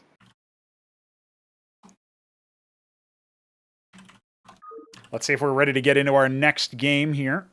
This is indeed Mystery Meat's opportunity to go straight into first place. It's also Benno's opportunity to upset the whole world. It's Benno's opportunity for revenge. So a note for you is that when we started the game, I saw that I had selected an anchor with 4 Mavericks belonging to blue. Oh yeah, Now, the it's UI before doesn't Vision get was cleared granted. when you start into the next match. Yeah, okay. that's we haven't like cleared the buffer or whatever. So that is a known issue. I'm not sure if Veek knows how to fix it or not. It might be like one of those things that he knows about but he forgets about all the time. Could very well happen. Benno So in the this top map right. is more susceptible to cheese. I would say so. It's a I very it's a small map. So Benno's in the top right, and this is Equilibrium by Veek 7. Benno's going to be our blue Terran, and then we have our beige Terran in the bottom left. That is going to be Mystery Meat, who has won the last 3 matches in a row. And yeah, going into Equilibrium, I think this map has a couple of things that we would like to improve upon in the next map pool. I'm thinking of replacing it with the latest map from the Beaver, but we'll see, when we get around to Ascension number 5. But this base directly north of Mystery Meat's main, and the corresponding XY base south of Benno's main. They're really hard to defend. They are very, very difficult to hold because they're so very far away. So you can take your natural and you can hold your choke, and that seems pretty fair. But if you want to take a map, expand the map, split the map, something like that, for a third base or beyond, it does feel like you kind of need to be ahead or have some sort of gentleman's agreement to not be super aggro in the early stages of the game. So what that does mean is, at least stylistically, is that it does lead to a little bit more of an aggressive early stage of the game. And maybe we'll see that reflected in either one of our players. But it seems like Mystery Meat's warmed up at this point, and he's happy to go his Stockade into double Star Pad. That seems to be a very stable play. Yeah, if I'm he's Mystery filling Meat, gas, so if I'm Mystery Meat, I'm not interested in like showing off too many crazy strategies at this stage, because I've realized, okay, I'm still, the best player in the group. I'm just going to play, the old reliable kind of thing and, see what Benno can do against me. yeah, I mean, if you have something that's really solid and you know that stylistically it continually works against the opponents you're fighting against, there really isn't much of a reason to change it or do something really abstract if you don't really feel pressured to do so. And the thing about the double stir pad is that if you know your opponents are not going to be aggressive, even if they change their builds, you can still do this. And even if you're not able to gain a huge amount of advantage early on with them, it's still safe enough to allow you to transition to something completely different. Like, you didn't have to go tier 3 into Silver Tongues, but he did because it offered him the opportunity to do so. So he did. Whereas he just as easily could have gone for a tier 2 push and won the game that way. So it offered him that, in that there was basically not much chance for Benno to do much damage at that point in the game, because he wasn't really looking for the opportunity to do that damage. It was just his different playstyle. And as a result, you didn't even see Mystery Meat even bulk up defenses in any of those bases. It wasn't like, oh, my opponent is going tier 2 error, so I'm going to go to tier 3 because I feel unsafe. It was literally just, I'm going to do this because I can. He didn't really exhibit that he felt unsafe because his bases were really, really undefended and very, very vulnerable. He just didn't even really respect the threat or the potential that the units offered, or he just felt that, well, even if they do attack, I have the bulks anyway, so I don't really need to do anything. And all that was offered just by the Wraith into tier 2 with, the only other investment being predominantly in mineral only at the time, which was Mavericks. Well, this time is very different, though. I mean, Mystery Meat has a Trojan, and he has not expanded. So he's going to be going straight for a 4 Cyprian drop. This is a crazy timing. There is an anchor being built in the bottom right. And Benno was scouting for proxies earlier, which is really interesting to me, because he wasn't able to scout the Star Pad, but he scouted gas, and he scouted it as only one Stockade. He senses it. Yeah. He senses the cheese. He can smell it in the air. He can hear the laughter of the Frenchman in the wind. But will he staff this anchor fast enough? No, he's got one Cyprian in there. He needs to get the other one in there for guaranteed hold, but I think he can. I think this is holdable. Yeah. It's just how much damage is this going to do? Oh. Now, he heard the shots fire off, but it's not quite forward enough. And so, yeah, here come the Cyprians to start shredding the workers. Oh, no. Oof, that is so scary. He does have his Ministry landing, so this isn't going to interrupt his mining for that long. And again, he's got the economic advantage, right? Can he cash it? This needs some Mystery's control gotta play here. this There's tight. only one Cyprian out, and it's trying to be scooped up. Okay, he does manage to get it out. So, all right, it wasn't a total disaster for either one of our players, but I think economically speaking, Benno is decidedly ahead. He calls it and comes down to this gnat, he can still cause a lot of pain. He knows all the workers flew somewhere. So that Cyprian on hold position too. And that's it.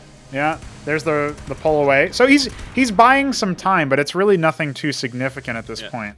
You know, he didn't get any kills. Yeah, so... Oh. Okay. Well, Benno was trying, but not exactly going to be able to chase Mystery down was the good Trojan. to look back at that last moment, because Benno could have sniped that, and that would have been really bad. But all of his workers are very, very heavily wounded right now.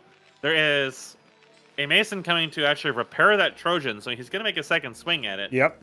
And if that attack gets a little bit more time on those, a lot of those Masons are very, very, very low.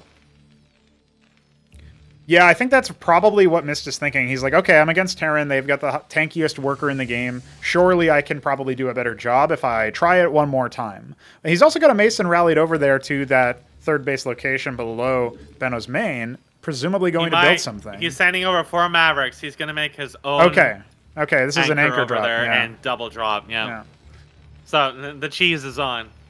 It is, yeah. There's a defensive anchor being built by Benno at his natural, but he doesn't have any watchdogs over here by the main, right? He has one completed by the natural. That's where his Mavericks are. He doesn't really have any units over in this location. Yeah, the 2 Cyprians and the anchor this time around. So. Is going to scout. Oh, it might actually spot the Trojan, yeah. It's just going to kill it. Yeah, he's specifically looking to get rid of that. As well, right? Like, yeah, it doesn't want any scouting doesn't offer information. Benno a lot. Yeah. He knows it's out already, so it's not a big deal, but what he doesn't know is the anchor full of Mavericks is going to try to draw hate off of the other anchor, but there are some Mavericks here, and Benno knows that at some point this is going to come back. It's just a matter of where. Yeah, this is actually a really good play defensively from Benno. That Trojan, that Watchdog is. We would have criticized the decision to do it there, and it's definitely a little bit puzzling. The anchor landed, but it didn't accomplish very much. No, It'll kill these Mavericks, which offers a landing for the Cyprians, but the other anchor is still there. Some workers died, but the Cyprian. It's okay. There was only one of them there. Actually, that Cyprian on the north got was. A kill. Yeah, it was wounded from previous attempts. So he denies gas mining, but despite being up by 5 workers and idling a lot, I feel like the harassment has been more of an APM sink for Mystery Meat. His Atlas is almost done, though. I think totally threw him off. It looks like he was going for a double pincer, but he needed to commit all of them to one spot. Yeah. So his anchor died for very, very little gain. Yep. He killed a couple of Mavericks and a handful of workers, but if he had used it to tank the anchor, flown the Cyprians behind the worker line, and focused the Cyprians on the workers, the damage would have been much more significant. But he didn't do that, so there was quite an investment on that, and Benno just kind of repelled off of that. Probably the bigger issue is that while it is chewing his APM, Benno is floating a lot more resources than he is at this point. He may be holding out for an Atlas, but he could be making more structures, more workers, more units than he is at the moment. Yep. Maybe even like preparing for a third. But no, right now he has 14, almost 1,500 minerals at this time. He's going to drop the Atlas now that he's got 600 gas. That's the break point for it. But yeah, he's now behind. There is already a fountainhead. Yeah, halfway done Mystery, too. You know, it's like it's pretty considerable there. So it's just they're calling each other out again. Yeah. Mystery Meat knows that this is probably what Benno's going to do. And, it makes sense. I'm behind because I did a drop, but in reality, he's been ahead economically because of that earlier expansion that's been actually properly saturated as opposed to navigating workers around the map, so that just went straight into a fast fountainhead. He didn't overcommit. Like, losing the anchor definitely hurt a lot. It could have done more damage, but that evens out between all the mining time that got lost. So, that wasn't the best of trades either. No, he doesn't even kill the Mason them. building the Watchdog. The thing about that, though, is that, like, again, I almost wonder if that's not filling Benno with a little bit of a false sense of security, right? I mean, we can see gas caps anytime now that this Atlas is done. One crucial note is that there is only a geyser, not a ridge in the natural, which kind of makes Terran in particular, well, I guess every race, but yeah, they're going to be a little gas-starved. And look at that. Awaits. Yeah, there's going to be more stockades being added here. And this is gas light, right? Like, he's only spending gas on the Trojan, I think. Yeah. Yeah, no gas for the Huracan. He can just keep the pressure up. The commandments are coming down. So, This is gonna be silly. Oh, he might even go nukes behind this too. That wouldn't be beyond. You know, I was just thinking he could go Azazel Ahmed. No, that's true. Yeah. The most Boost up the armor. Very expensive, but still very terrifying, especially against the limited defenses that are out. But there is a Sentinel being built inside the main. Fountainhead is coming up for Benno. He is all in on this, but his gas is not going to support an explosion of starports like what he had in the other game. So his Sundogs, whatever he's going for, is going to be behind. He will have even gas with the 3 base from Mystery Meat once these reservoirs finish. So that's worth noting. It's just that he is going to be behind. It is an Azazel. There we go. It's Azazel Ahmed. I called it. It was so silly. Oh, Mystery is doing something very meaty. It's true. This is going to be 3 Trojans or more filled with Ahmeds. And they're going to have an armor buff. This is going to be disgusting. Especially if it somehow fails. Oh, yeah. If it fails, if he loses everything and doesn't deal any significant damage with this, Benno can swing out of this. Because then he will probably have some degree of air production by then. Building actual attacking air units as opposed to the Azazel. Now, the Azazel has defensive matrix, right? Yes.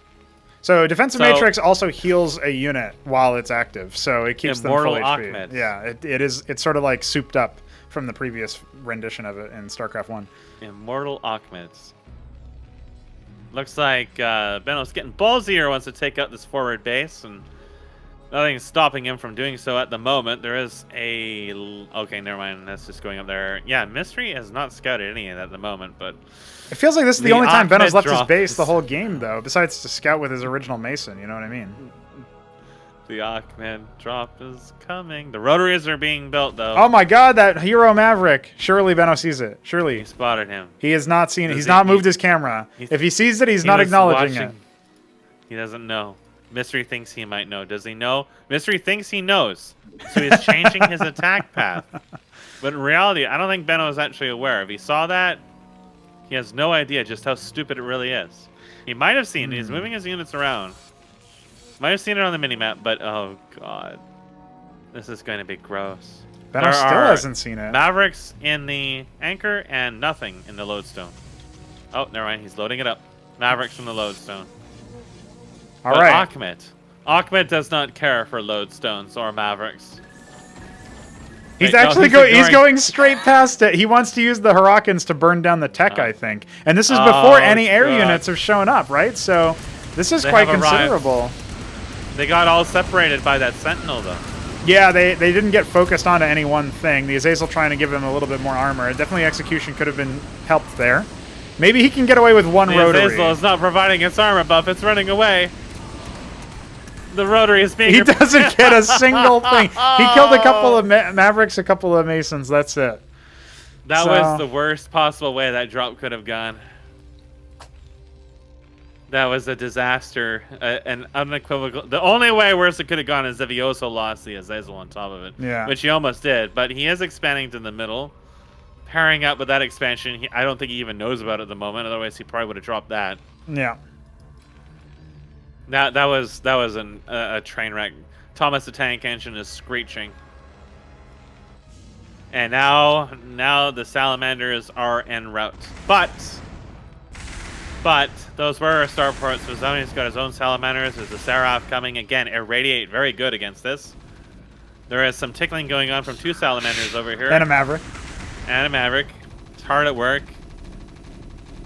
Currently, Mystery Meat has more Salamanders due to his better production, and Benno's going to lose his air units here, and, well, he lost one of them anyways.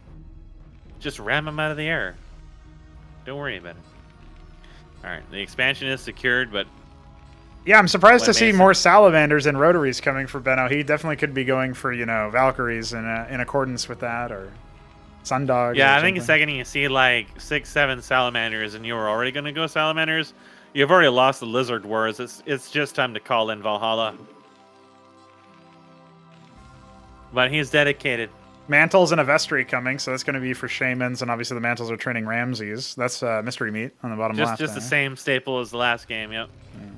No, nobody building... Oh, never mind. I tell a lie. There is a quarry. That's going to be owned by Mystery Meat in his natural. So, but he's got 5 starports, all about to start pumping out nothing but salamanders. Yeah. I mean, this is just a standard. Is not so macro mysterious game, anymore. He is now Mimic Meat. Just copying what Benno was going to do.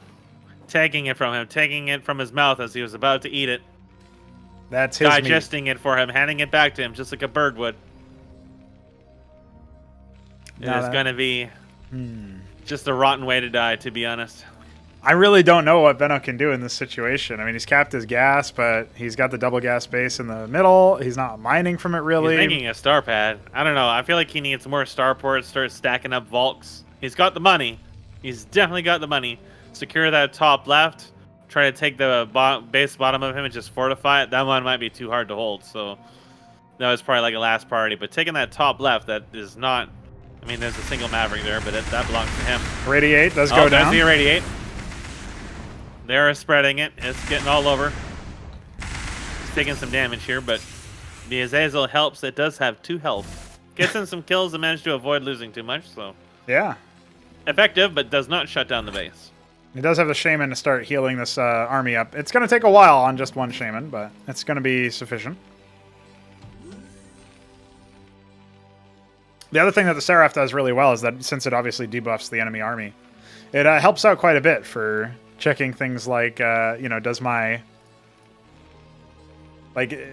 salamanders will deal more damage to their salamanders. Like, even in an even fight, you're going to be seeing better results there with the Seraph Armor Rendora. Yep.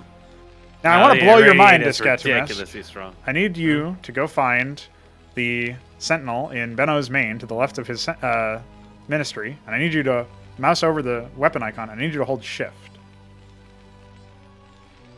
And look around while keeping your mouse over there. Look around? Wait, what? Well, there's a fight going on, so we'll check that out. Range icon. Yeah, buddy. We got range display. We get to see how far they shoot. Unfortunately, right now, Benno is saying shoot. Oh, but no! A different kind. Oh, there's this. No! Oh, goodness. He walked into his own irradiate field, but he did get another one off on all the Mavericks, so it's not all dead. Oh. But yes, we do have range preview. Irradiate doesn't deal as much damage as it used to. Otherwise, that would have been absolutely horrific. A massacre similar to the tragedy of Ahmed that we will not speak of. Yeah, that was so many Ahmeds, and even 3 clerics, and they all died. Oh, sorry, you said not to speak of it. There is an anvil training a Morningstar. Ladies and gentlemen, we are going to have nukes. Yeah, well, it's great. You know, if they want to stay in one spot, you got to force them to another spot. Yeah. And if they don't respond well, like, you know, it's going to tilt them like Shambler. You got to nuke them. It's a good idea. It's the way to go, even if it's inefficient. I've been reading chat a little bit, and Shambler's already tilted without even playing, so don't worry about that. Oh, okay. Well, I mean, that thing is just a state of mind. You just got to be tilted. If you're going to get tilted, just stay tilted. Now, that Seraph is a prime target because, there's the Irradiate, stacks up on a lot of targets, but there's also a lot of Salamanders here for both players. It flew into them and drew a lot of their fire. Yeah, that is true, but a lot of these Salamanders for Mystery Meat are very, very wounded. So if more of them come, Benno GG's, so that's going to be it. He couldn't handle it. He wasn't confident in his ability to hold back. It looked like Mystery Meat was falling back anyway to repair, and it doesn't seem like Benno has realized that's what Mystery Meat's up to. So there you go. Mystery Meat going to go ahead and qualify. Well, I think he just realized that his composition, his idea isn't going to work, and he didn't know how to pull out of that. So. Yeah, needs more games. All he really had to do was just get Meat to irradiate himself a couple more times. Yes. That would have definitely helped.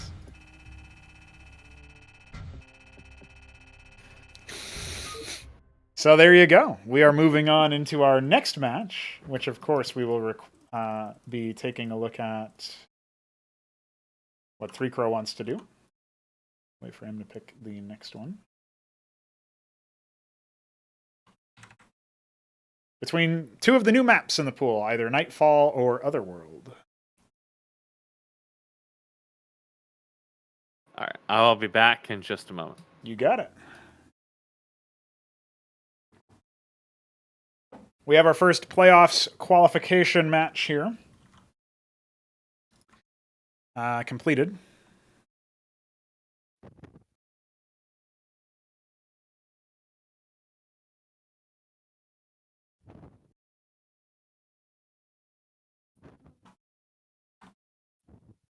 Just going to go ahead and give 3 Crow the map images.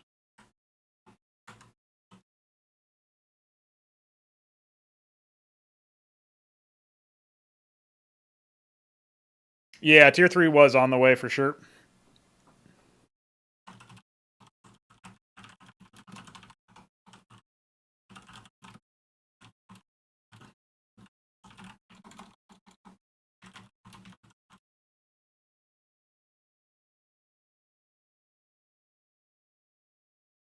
He did not scout the anvil from Mystery. Yeah, Benno didn't really do much scouting.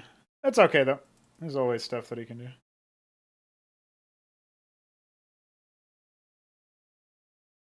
Yeah, the conversation now turns to who can claim second place.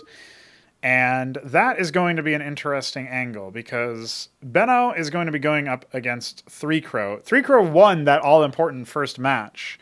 So we need to see Benno take this dub here in order to extend play. Because if we look at the way that things are, right? We've played 5 matches so far. We've got 2 more to go.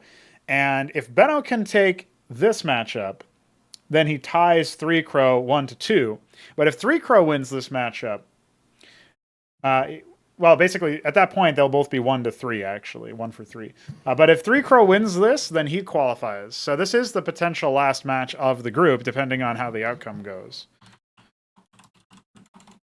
Benno must exact revenge by slowly murdering Kian with nothing but thousands of Mavericks. He must awaken the Horde. It's true.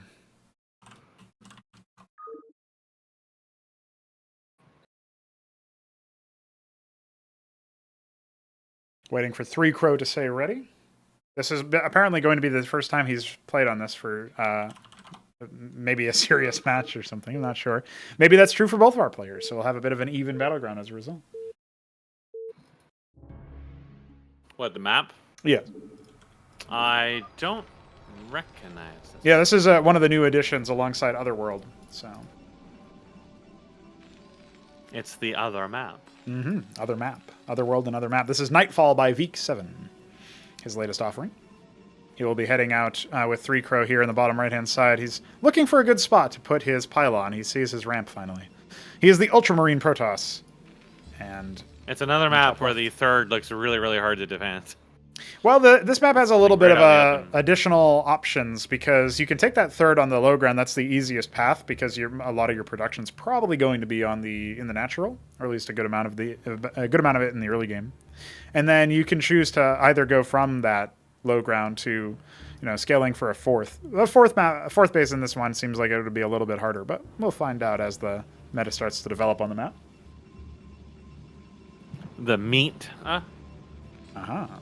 You can't spell meta without meat. That's true. Just so you guys know, we don't have cheese. What did you say? Oh, is 3 Crow going to cheese? Probably not. He knows that this map, if he wins this map, he goes to playoffs. So I think he might take it a bit more seriously, but we'll see. We'll see what he decides to do when he scouts his opponent. It's going to be a gateway first. Mass again. Vassal almost works, except for when they go Mass Maverick and Cyprians. It's like the one thing you can count on, which means... Right. I mean, you can try it, but not since Vassals got changed from 2 to 1. It doesn't really work anymore. Right, yeah. Well, it's going to be a gate first, so that's going to be pretty interesting. Yeah, that's definitely more standard. He's still banking up a lot of gas. I still feel like... well, Legionnaires come out of the gateway now, right? Yeah. So Legionnaires are probably pretty good against this. If you can catch him before he starts making a lot of stockade units or building anchors on the ramp. He's actually going for a fast watchdog. So again, something like Legionnaires would actually probably at least get some map control. Yeah, it's interesting that he's gone for a blind watchdog. But Stargate first. So maybe it'll actually work out. It really depends. It depends. So just cheese. The other thing, you need to block that ramp. It's gonna get scouted right away. Yeah, he's not blocking it. He needs like doubles. He went for his Stargate and didn't build anything out of the gateway. So his opponent sees what's up. I would have just put like three scribes there and just block that worker. Then he really has to play guessing games. Yeah. You'd have to do it on kind of the low groundish area, but Now that early watchdog will actually help him out. yeah. Then he's Before gonna it feel was just like gonna be wasted money. But right. He's gonna now be it's like, all actually right, good. I got it. I know what's up. All right, so the Stargate builds what were previously on the Astral Omen, right? Yes. So that is the Gladius, the Exemplar. Yeah, those two units And got I think added that's to the Aurora Panoptis land effect trifecta. Yeah. So But they are a little expensive, but I think Exemplar would be great in this. yep. Just not amazing against the Watchdogs. But definitely could deal with the army. This is some worker kerfluffle going. That's Absolutely not a one shot. scribe. Yeah. Got his It big is an brother in. exemplar. Okay. It is an exemplar. That is like a first. 300 mineral unit, by the way. That is a very expensive unit. So But it can do a lot of damage. It definitely can kill these Mavericks, so he's got to use the cliffs. The main is so open that if he does not kill the Mavericks and decides to go straight for the workers, the Exemplar can be surrounded and killed. So it's not the best map to do this on, but it is certainly good against what Benno currently has. That said, he's going double stockade into Cyprian, so yeah, it's gonna be a little tough to crack that. Because I mean, he doesn't even have to really go for the workers to get control of this. He can just be picking off Mavericks one after the other, forcing Benno to spend money on more workers. If he can shut down that expansion from ever starting up, that's also good. there's just so much idle time on Three Crows production facilities due to his opener, right? So now he's starting building to get another Dragon. Nexus, so Yeah. he's going like absolutely greed maxed on this. Yeah. He's got to keep his worker production up while he's doing this, though. That's very, very critical, is that he doesn't expect that this is going to kill, because this is definitely not going to kill. It is more of an equalizer and a control, and that Draken is getting so far ahead. Yeah, well, the It's gonna Exemplar drag is just him. following the Dracodon right now. So Yeah. at the same time, I mean, Watchdogs do have even range, so there's no kill pressure here, right? The Exemplar won't outrange the Watchdog. But, you know, if he can really lay in on... This is Really a lot of about clump. control at this point. Yeah, there's a huge clump of bio, so... Like that's actually a good spot. He's got to bring the Exemplar south, drag the infantry down there, not fight them up front with the Draken, preferably, but using the water as opposed to open terrain Yes. is ideal here, because then they got to go all the way around it. And taking hull damage is not very great, but I mean, he is killing them. Yeah. Some of those, one of the Cyprians is just easily killable there, has no health. He's going to pull him back there. But, well, he got some kills in. It doesn't equalize. He needs to keep using it, keep tickling, sniping as much as he can, get those units low so he can kill them. There's so many Cyprians here, though. He's not even going to be able to turn around. And off it goes. That was very uncomfortable to watch.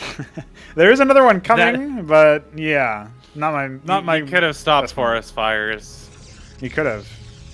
It's another gateway. There's another Exemplar. He has a LAN effect. I think that using LAN effect against things like Cyprians is pretty difficult, because you do have to approach them, and they can do a lot of damage. They're already going to be shooting at something in the air, and it's going to possibly penetrate you. So it can work, but it's definitely difficult to get to work. I think he's With peering Terran, into it's the at least future and assuming there's going to be lodestones, one of which is in the main, or anchors, and he's thinking, okay, I have the tools available against that, like a stationary, static defense structure or whatever. Even against the Watchdogs, it can help, but you definitely do need to. At least he scale forced us forward. into a classical situation where Benno is spamming Cyprians. It is true. We are seeing that. He's actually marching across the map with some of them as well. This is very dangerous. This is not really the thing you want to do in Benno's situation. Particularly since he's There's way too many ways he can be picked apart. Yeah, the Dracodons will outrange them on the cliff, right, with the cliff advantage. So that's not going to be the case anymore, but here comes the LAN effect. Here we go. It does take a little bit of damage, but you can see Benno struggling to micro his unit backwards, and it's just not going to happen because of how slow the Cyprian actually is. Yeah, you really wanted to be behind some defenses to punish a LAN effect as it comes in. He's also But going to he end up can't- losing his two spare Cyprians. That's hemorrhaging units as he starts the anchors. He is That training is a why lot of he's- them, though. Kian wanted to do that in the beginning of the game. That's the ideal circumstance, where he's just picking up units, feeding them in, making him feel like he has to build more or keep wasting his money. If Benno had aspirations of going to Starport again, he can't really do that now.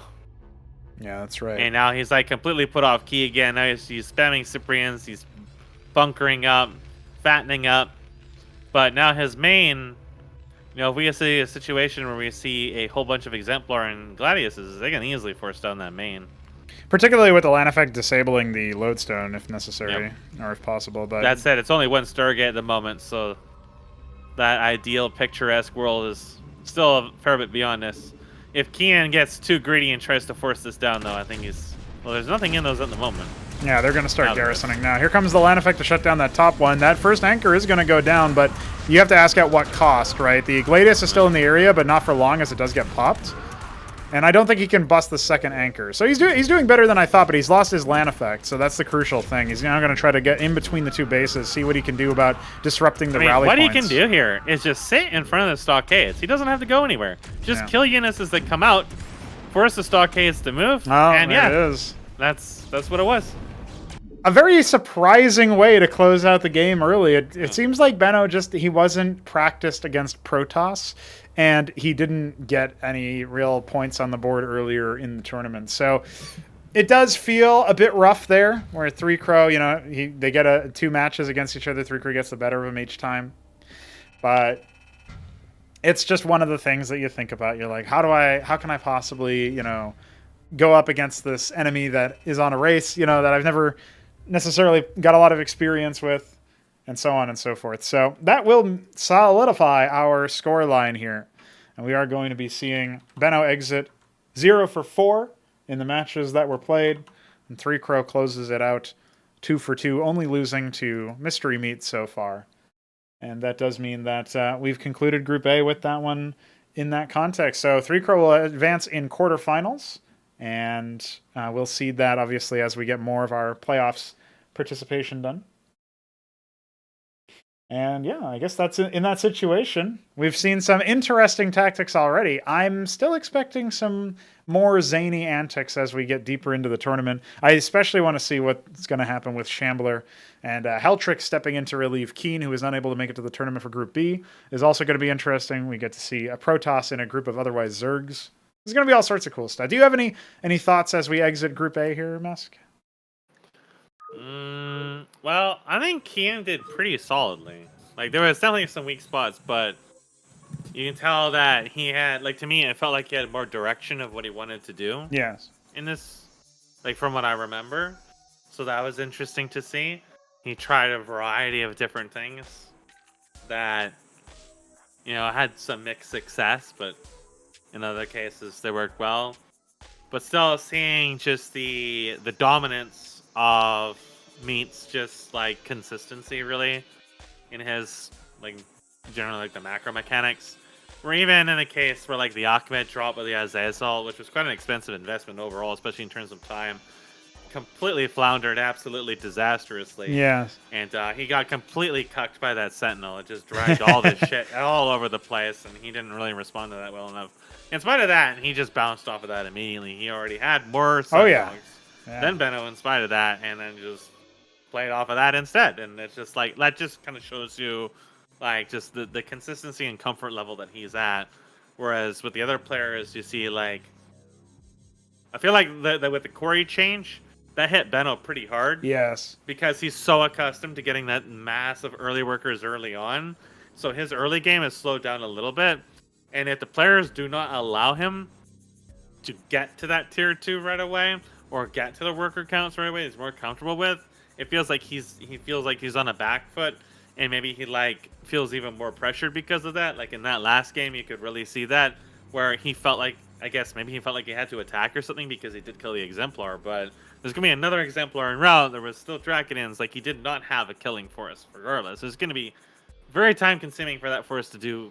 Even if there was no units to compete with them, they were going to have a hard time actually, first of all, getting across the map in any timely manner. Second of all, actually dealing substantial damage to the base. But then, it was just not a good idea to go there at all to begin with to even attempt that, right?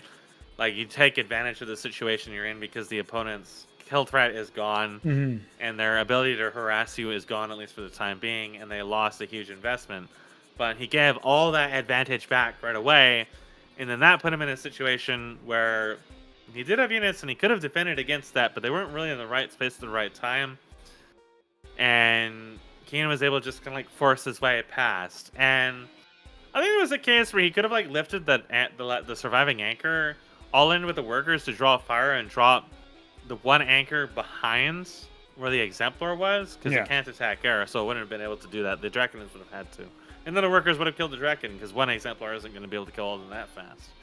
And then Keenan would have been kind of pincered between going forward deeper into the other anchor or moving away from the base entirely or just dying.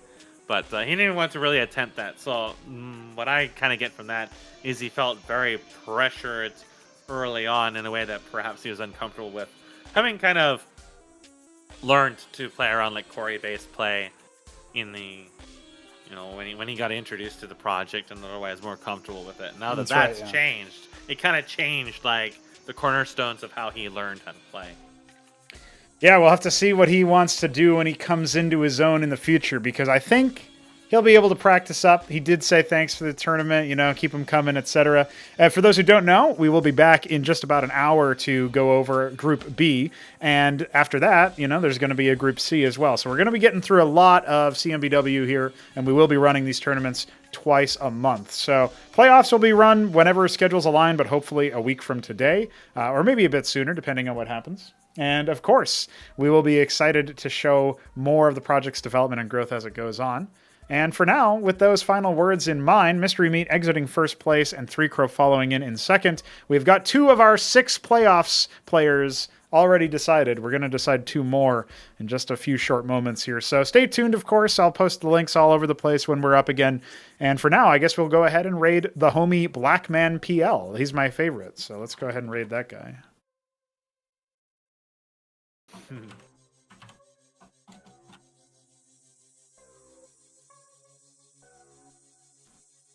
Thanks, homies, and see you guys next time.